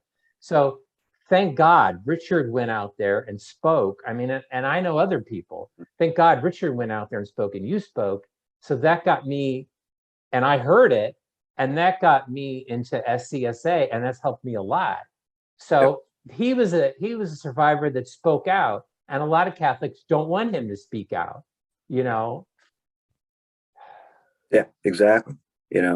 Well, we knew because of everything that transpired coming out of Boston in that area in the beginning that this was our time finally, and if it was ever going to happen, that it was going to have to be me and Richard. It was the only way that I knew that we were going to make this happen, especially in Louisiana. But that took off and it went worldwide. Okay. I knew that in order for me to be that person for other people that can't speak up, okay, or won't speak up or scared to, and things of that nature, or for the ones that are dead, okay, is that I knew that would be my place, and the first time that I truly came forward in public was on the hugest screen in New Orleans. It was Fox 8 News, okay, and I knew that was the place to go because that's the biggest news station here. I've reached the point where I've had enough of the cover-ups and the fact that the New Orleans Saints were getting involved with our own personal abuse, that I said, you know what, this is it, so I went to the top, and that's the beginning, where a lot of people start where they do go to the school or they do go to the church or the archdiocese, they follow the system up that way. I started at the top and then I went back down, so that's how I think it changed my life, going toward what led to SCSA initially, and to learn from what other groups have not handled correctly through the years was a huge part about me being where I am today, because I saw there was no action being done. Okay, there was too much that needed to be done in order, for not only the people that have been victims and survivors now, the fact that what about the kids coming up? What about the 20-year-olds, the 30 to 40-year-olds that haven't come forward yet? Because the average age is 52. Okay. I think that's going to change, but slightly. I'm starting to see more come forward in their 30s and even 20s now, which is, it just makes me so happy that some of these younger people are reaching out. And that's what SCSA is about, is providing that platform, for these individuals, to come forward and hopefully find, some, what I would call bonding, into a same realm of the situations that they were caught in when they were young, so we can all relate, is that now when you actually have, a fellowship with other types of survivors in a group type thing, everybody relates. In other words, You're not going to have a mediator there. You're not going to have a doctor there. We are all survivors, you know? So we truly understand what it's like for our lives to be altered in every situation, whether it be financially, physically, emotionally, mentally, you name it, you know, all the way down the line. You know, so this was not easy for me, though. You know, and like we talked about, yes, I have tried to commit suicide. I lived out of state for a long time. I was broke many, many times, over and over and over, starving on the street, you know, looking for drugs. I mean, it's just a hard, nasty, nasty life, you know, freezing to death. I had no food, not a penny to my name, you know, and knowing that all I had to do was pick the phone up and call daddy. Hey, dad, I need some money, you know. Again, you know, but not me. I was never that guy. I would rather starve than ask my parents for anything. And you can ask them that today. I just don't like that. You know, I never have. And money doesn't mean crap to me. I hate it because of what I see it does to people. Look what it does when you have that type of power. The Boy Scouts, you know, any organization at that's huge with what has scandals going on. They all have that, you know. So I'm here to prove that you don't have to be this powerful, rich person, you know, to help society out for the future. All right. And this was what it was all about, was that in 2018, going into 19, working with Richard and about one or two other people, that's it, and some attorneys, we finally got the statute of limitation abolished in Louisiana forever. Okay. So which means that in a 3-year window also for people to come forward. Okay. Which means that even the unborn children, Joseph, now will have no statute in Louisiana. Okay. So yes. Mm-hmm. John, I had this moment in my life where I hit rock bottom, and I just said, I gotta change. I gotta do something. Did you have that moment where, because you talked about, you know, the pretty dysfunctional life you were living, did you have that moment where, Oh, or did it happen gradually, like some people it sort of hits them later? Or I think overall it might have happened a little gradually, but there was really two incidences that I can recall that really put me to the point to where it led to where I am today. The first one was my last attempt at suicide. Okay. The fact that now my sons, I have two sons that are 31 and 29. Okay. That's when they first learned about my situation. Okay. It was back then. This is in 2012. Okay. No, I'm sorry. No. That's the second occasion. The first one was 2006. Okay. That's when I knew that I had to start changing things and doing things different, you know. And fortunately that I couldn't get a lot done back then. I was still very young. I didn't know what to do. But yeah, I went through some years there where I was very confused about stuff.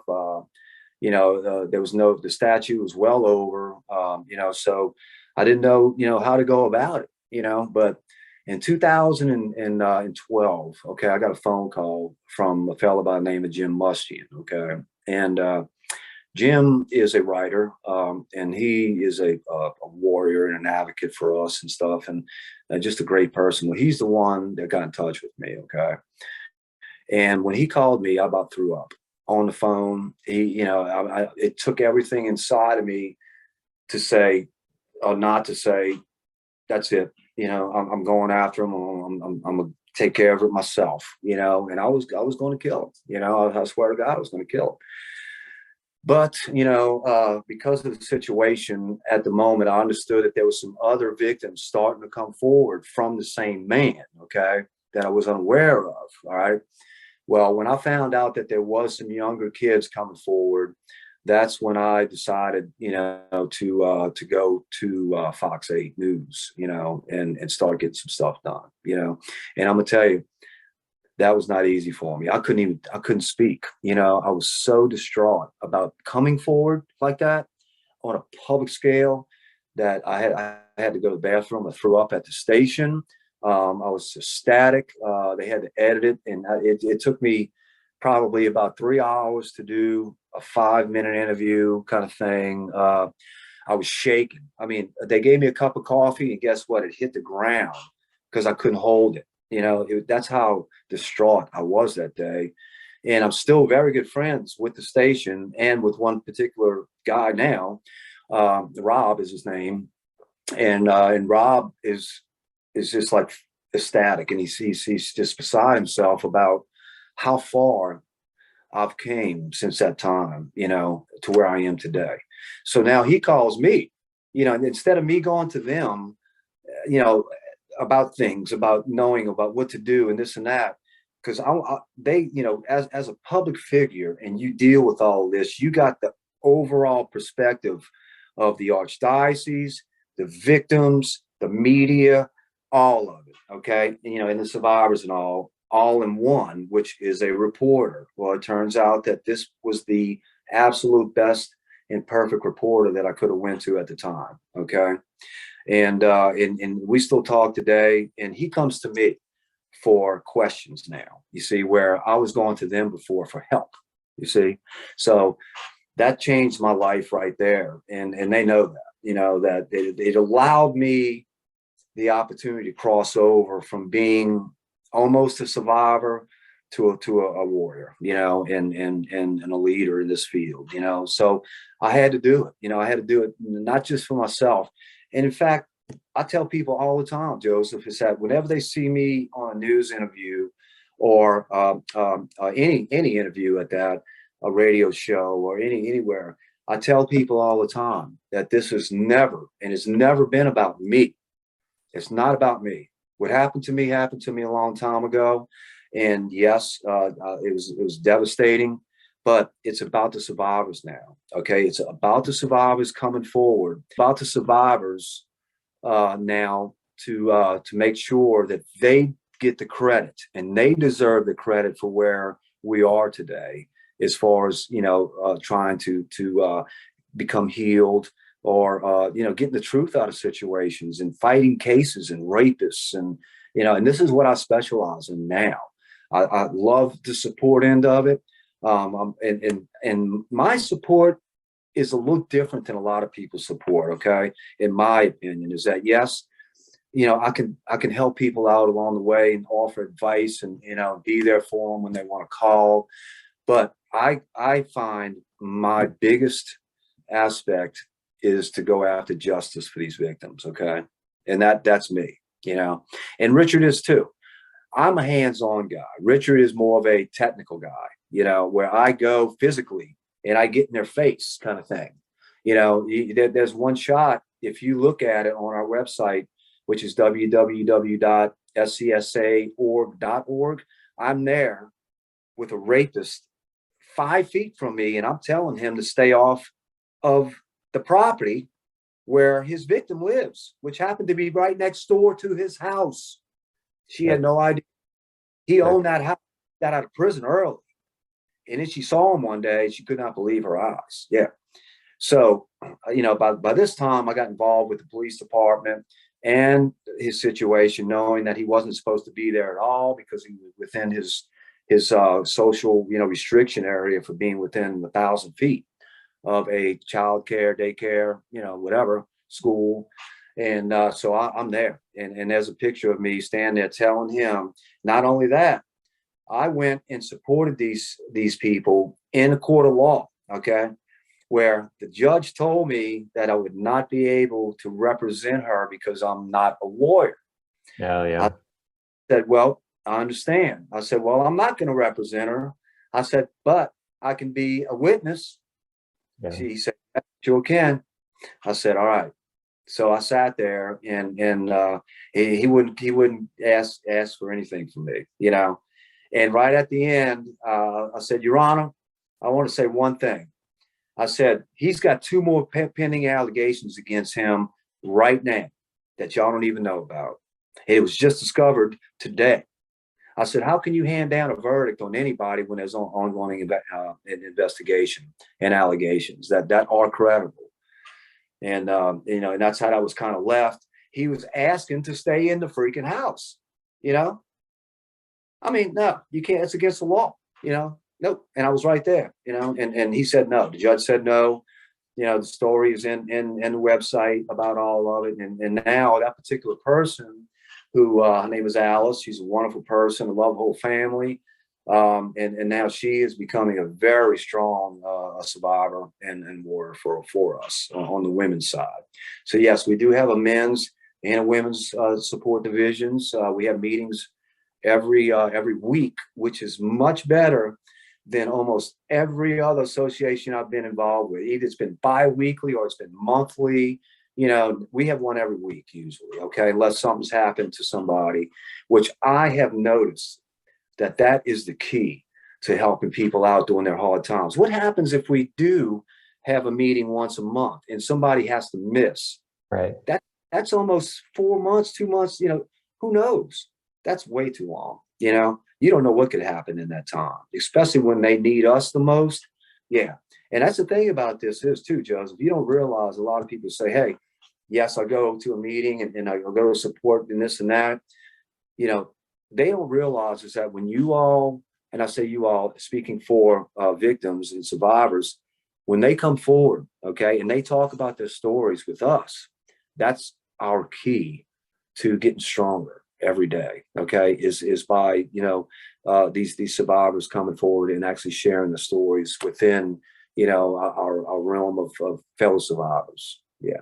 Mm-hmm. I agree. That's some of the issues that I've had with support groups, even ones in the Catholic Church, which I'm not involved with anymore. But yeah, the time frames are too far apart and they're not really accessible, because for a lot of times a crisis or a conversion or whatever is a moment in time, and it's there and it passes sometimes. And if you miss that opportunity to reach out to someone or to help someone or to be there when they're reaching out looking for help, then it's gone. So, which I kept. Oh, I'm sorry. You just said that, and that is the major point about when their time of need and they want to reach out, you have to look for the signs. You do not put that down. You don't let it go. Nope. I've kept you way too long. You're generous. I've got 2 more questions for you. Sure. Apart from your parents, yeah, how did your family and close friends, I think you've already talked about this a little bit, but how did they support you? And a lot of times abuse not only affects, and I think you talked about this also, it not only affects the person, the victim, but their family as well. And even the family that is later, that wasn't around during the abuse, because like a lot of times, like you said, the trauma manifests itself later. Yeah. Mm-hmm. Yeah. Well, I'll tell you, basically my family was there for me in what I would call for my hardest times as an adult. Okay. When I was going to commit suicide and I was going to do different things, my mom and my dad were there for me every step of the way. And they helped me get through some very, very difficult times. Okay. I have to admit that I'm lucky to have that, now, as far as other relationships go, I haven't spoken to my sister in probably 5 or 6 years now, over this, same thing. It's just the fact that there were a lot of things that was said, and it hurt my feelings. And, as brother and sister, when you're younger, you do, occasionally get in fights and stuff. And that was used against me back, when we were younger, about Brignac, like a couple of times she had said that she was glad that it happened to me. But yeah, it was just, we were young, and immature, very, very young. But I still remember those times, and because of the situations that they, when I say they, my sister herself decided to go in that direction, was drugs, too. And I didn't want any further part of that anymore in my life. I mean, that's to me is an scapegoat. It's a medicine that we choose to use along with alcohol to overcome situations of this magnitude. However, it causes nothing but further destruction, down the road, financial, mental, physical, all the way down. It's just never ending. Yeah. But, you know, the relationships too, to answer the other part of the question about my friends, there's only about one or two today that I know of that have reached out to me and thanked me for doing what I do, that were in that school when I was raped at. Yeah. This might be too personal, but how are you able to be a good father despite what happened to you as a child? Because I think, as you mentioned too, and I think has been found in studies, a lot of people that have been abused don't, and if they have a family, they don't end up being good fathers. They don't end up being good mothers. Yeah, that's right. It's very, very, very right. In fact, I'm not going to sit here and tell you I was the perfect father. Okay. In fact, I've had a lot of situations that have affected my life because of my abuse, you know, with my kids. And in other words, you know, like I told you all, I moved away for 15 years, right? Well, my kids live in that area today. All right. So I don't get to see them as often as I would like to, or spend time like I'd like to. In fact, they moved to Louisiana and it just didn't work out. You know, then they moved back to Tennessee to be with their mom, you know, so there's been a lot of heartbreak, a lot of trauma related to that. You know, but now my sons, they're there for me. I got a young daughter now who's 10, who's very educated, very smart. She's up on it. And I have these talks with her. You know, now she doesn't know exactly what happened to me, but she knows that something did. But all they know is everybody in the community knows me as Mr. John that works in child protection. Okay. So that's what they know me as. So I'll take that. I'll take that role. You know, yeah. And in fact, I'm getting ready to start another organization here in my community called HCOP, which stands for Harahan Citizens on Patrol, which I'm going to be leading along with other police officers, fire officials in the area. It's a public awareness group. Okay. So I'm going to be leading that, which it does include abuse, which also does include crime. Okay, of all kinds. So not just that. Yeah. Okay. And the last question I have might be the toughest. It's a tough one for me. And this is one I know a lot of survivors struggle with. After all that's happened to you, and a lot of times the trauma of being abused in the Catholic Church is compiled by the insensitivity and the corruption and the unaccountability that we encounter in the, you know, the institutional church. What is your relationship with God now like now? And I mean, what role did God, if any, did he play in, you know, your recovery and your healing and your life now? Right. I'm really, really happy you asked this question, because it really has been a huge part of my life. Okay. Is that since 1978, okay, I haven't been inside of a church. Not for me. Okay. A Catholic church, Roman Catholic. Yeah. Yeah. Well, I consider myself an ex-Catholic, you know, because that's how I was born and raised into, you know. But since that happened, I have no relationship at all whatsoever. No. If that answers everything, I have no relationship with that way. But what about with God, apart from the Roman Catholic Church? I have no relationship with God. Okay. Not any whatsoever. No. And you're fine with that? Yes, I am. I am. You know, I don't blame anything of that nature for what happened to me. It's just, you know, in my mind is that I'm not going to go there again, because I was let down so hard in the beginning. And that I'm going to tell you what also, and this is huge. I want you to listen to me carefully about this. I asked, and I'm telling you, I asked Amon, the Archbishop of New Orleans, to help me find that again, straight to his face. I'm talking 3 feet away. And you know, he's never picked the phone up and even offered anything for me that way. I don't mean to be dense or anything, but what did you ask him? What? I asked him specifically this. I said that, you know, I haven't been in a church, you know, since this has happened to me. I said, I always wondered what kind of life it would be the relationship, with God and Jesus and everything. And the only answer that he had for me was, God will have a plan. Okay, is what he told me. And that, he never apologized for what happened to me. The only person that ever apologized to me through the archdiocese was their lead counsel. Okay, a woman by the name of Wendy Vitter. David Vitter was her husband, who also has some allegations against him.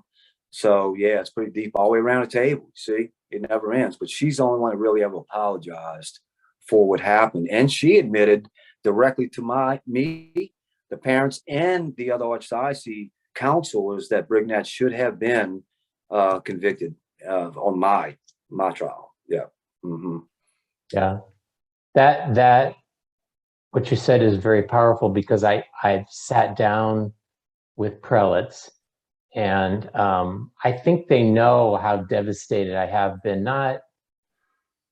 not by my own abuse, because I don't get into that. I still don't get into it publicly, but Right. they know how upset I've been and how disappointed I've been in the church, but they've never tried to communicate with me, even when we've had these meetings, on a more personal level, like that, like, how are you? Like, Exactly.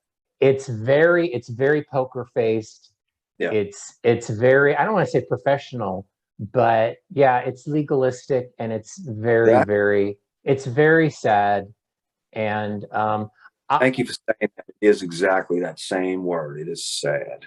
yeah, and your story is your story, but in terms of my relationship with God, and I think some people know that, is that I felt like the Catholic Church took everything from me, and they couldn't do any more to me. But maybe that's my stubbornness, is like, I don't want them to take God away from me. Yeah. And I've sort of hung on to him that way. But and I could you address one last thing for me too, because you're qualified, just as good or more than anybody else, is that a lot of times when I talk about the Catholic Church, I get really annoyed, because a lot of Catholics will say, don't say the Catholic Church. That's not the Catholic Church. This is not the Catholic Church. He's not the Catholic Church. The Pope is not the Catholic Church. Your abuser is not the Catholic Church. This corruption is not the Catholic Church. And I'm kind of like, what the hell is the Catholic Church? Because they want to strip, if I feel like they're stripping all the responsibility away from the Catholic Church. What is the Catholic Church? Because I feel like a lot of this abuse, and a lot of this cover up, and a lot of this failure to be accountable is ingrained, it's institutionalized in the Catholic Church.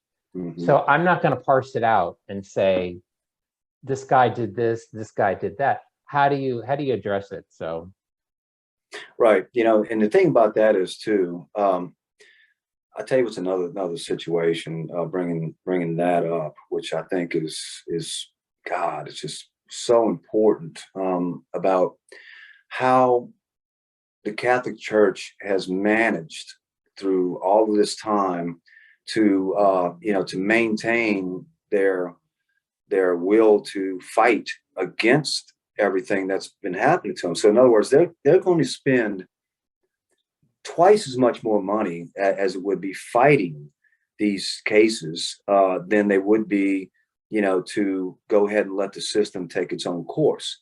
It's because they're lying. It's because that they know that the bankruptcy is going to save them and prevent them from going on a stand and getting the transparency and the truth that we deserve.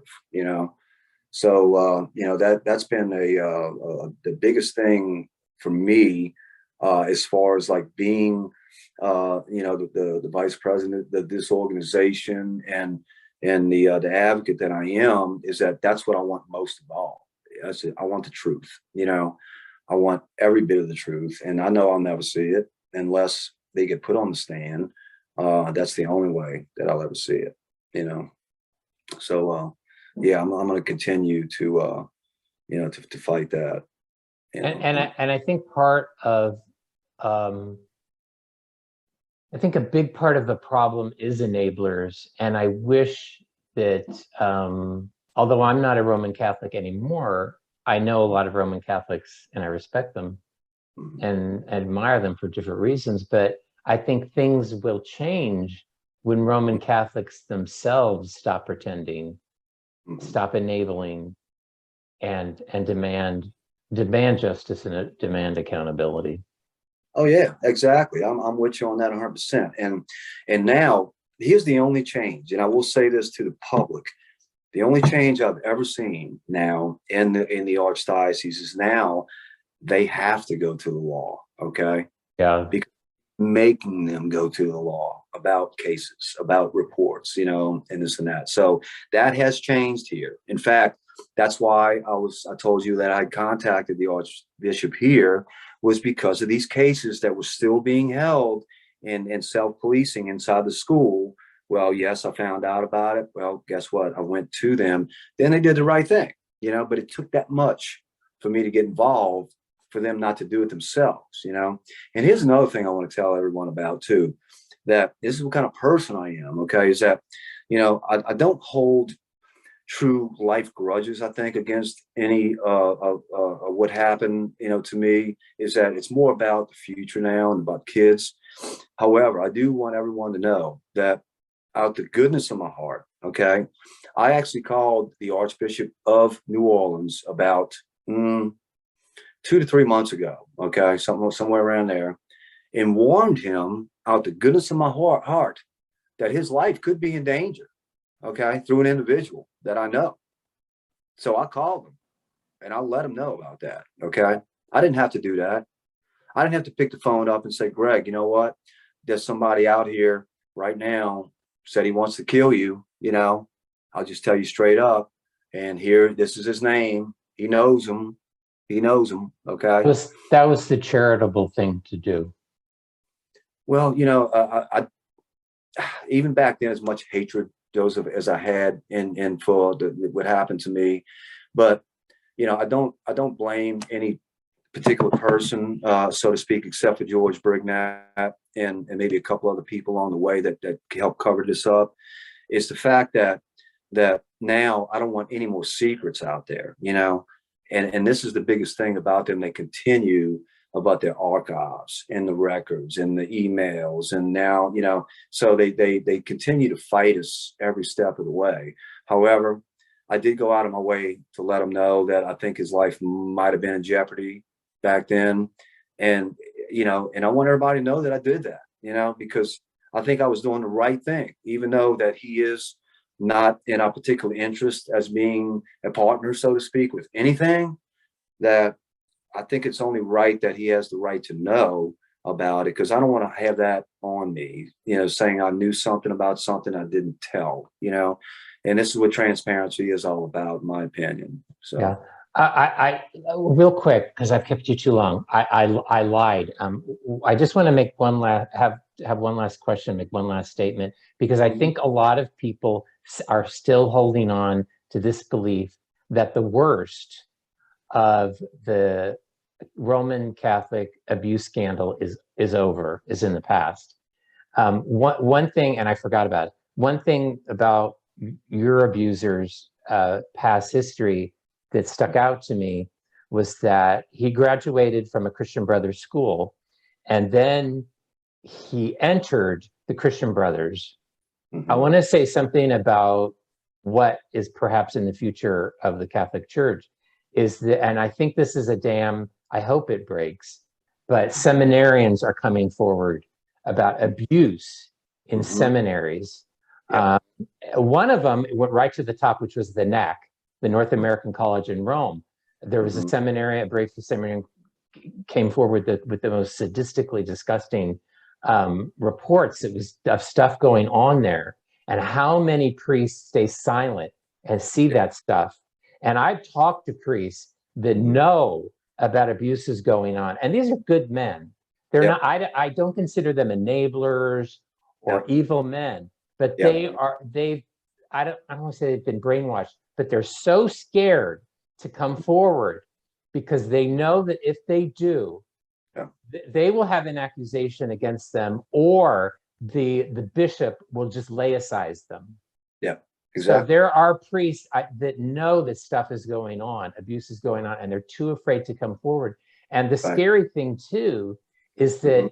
that this grooming stuff is still going on, where you Yeah. have young men who I don't know who are abused in the system, in high school, whatever. They go on to have a vocation, especially this happens in religious orders, because I think the problem in the seminaries is just the tip of the iceberg, that what we've seen so far. So Well, I'm glad you brought that up because it's happened right here in New Orleans too. Okay. And I know for a fact it is. And this is what this is all about, is that we're going to get down to the bottom of it. And in fact, we actually have one in our association. And in fact, he's in our meetings every Saturday. And it's Father Lazard. Okay. Lazard. And he has been laicized because of what you're talking about. This is a good man. Okay, he's been in my house. We talk a lot. I'm telling you, this is a good man. He don't deserve what happened to him. Yeah, but he did that, and he's a whistleblower. Okay, and we are behind him, and the nation, and the world is behind him, and we're gonna help him as long as we possibly can, and we will make sure that he gets that back because that's what he wants to be.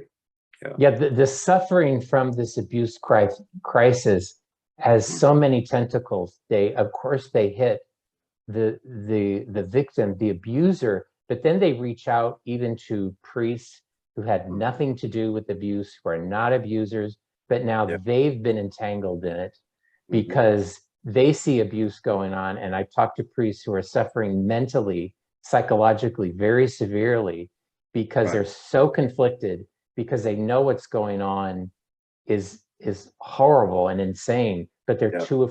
they're afraid to come forward. Yeah. It is. There's a lot of scary stuff there. It really is. I know people that fear for their life almost every day, over this. And that's what the sad part about it is, about people finally coming forward at the age of 52, is that, that's what they were faced up against all their lives.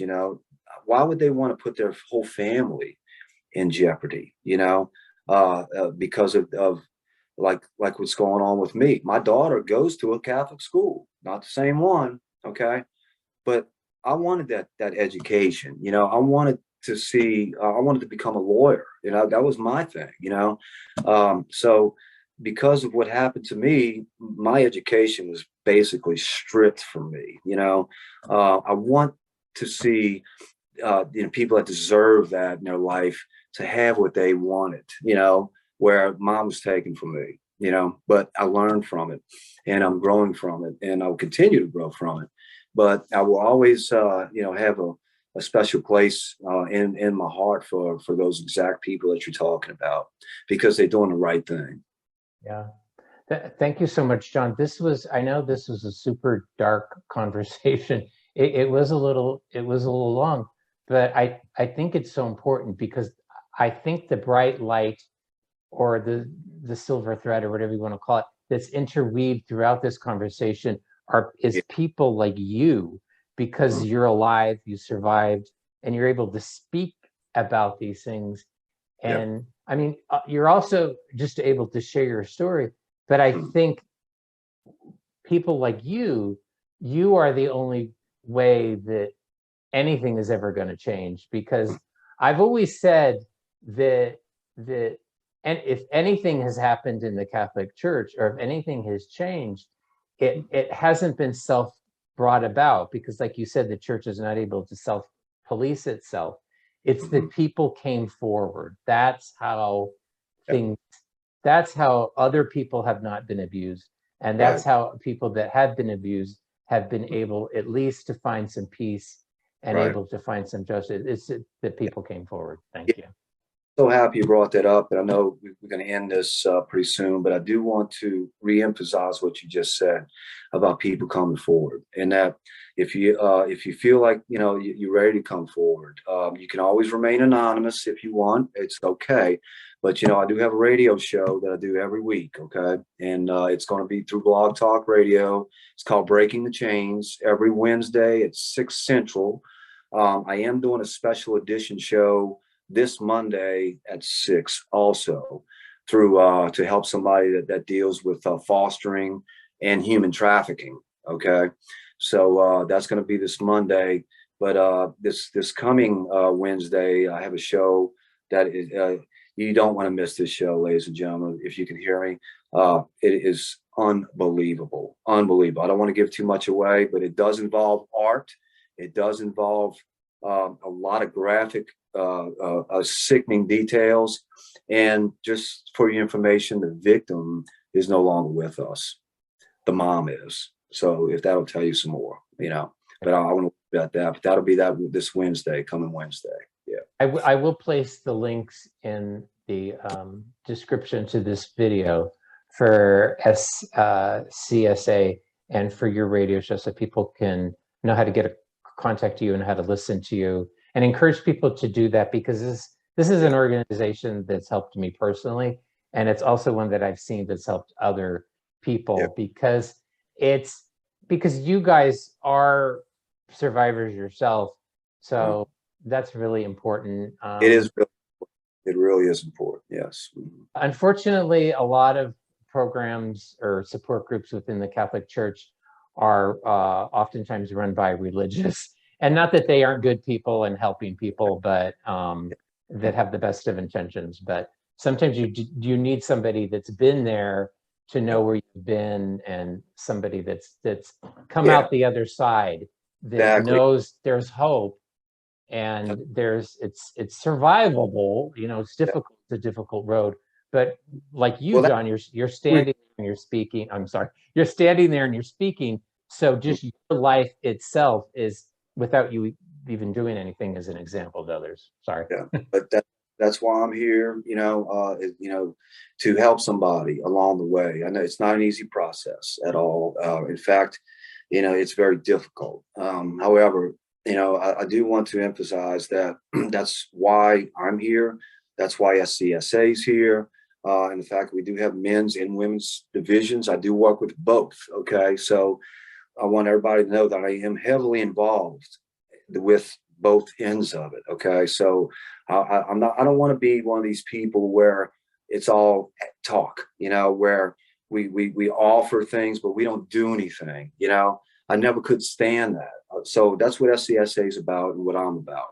I want to help, and I want to make sure that we do this the right way now. Yeah. And thank God you have a men's division or a men's support group, because I mean, thank God, I think there's a stigma that's been lifted about people who are alcoholics, or people who are drug addicts, even people who are sexaholics. I was part of SA for a while, but if I have to say, with men, I mean, in the Me Too movement with women, certainly, I think the stigma was lifted about women who are survivors of sexual abuse, whether they were children or whether they were adults.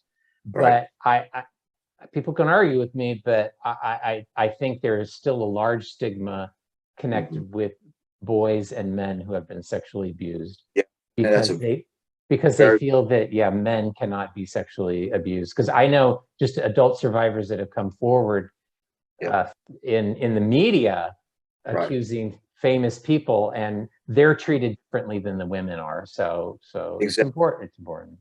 And that's why I really want to help, with that end of it. I've seen more men come out lately than ever, and believe me, every single one of them, their lives have changed for the better. Thank you so much, John. I always say this. I know, but God bless you. You too.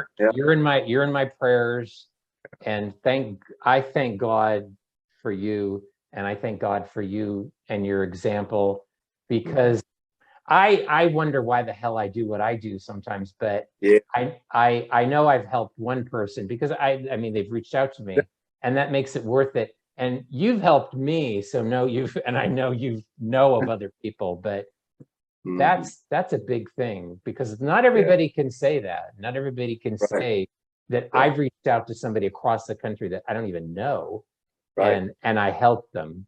That's pretty powerful. It's powerful. Yeah, it is powerful. But like I said, is that we have that common ground, and that's what you have to base it off of and feed off of, is that common ground. Thank you, John. God bless you, John. You too, man. Thank you so much, Joseph.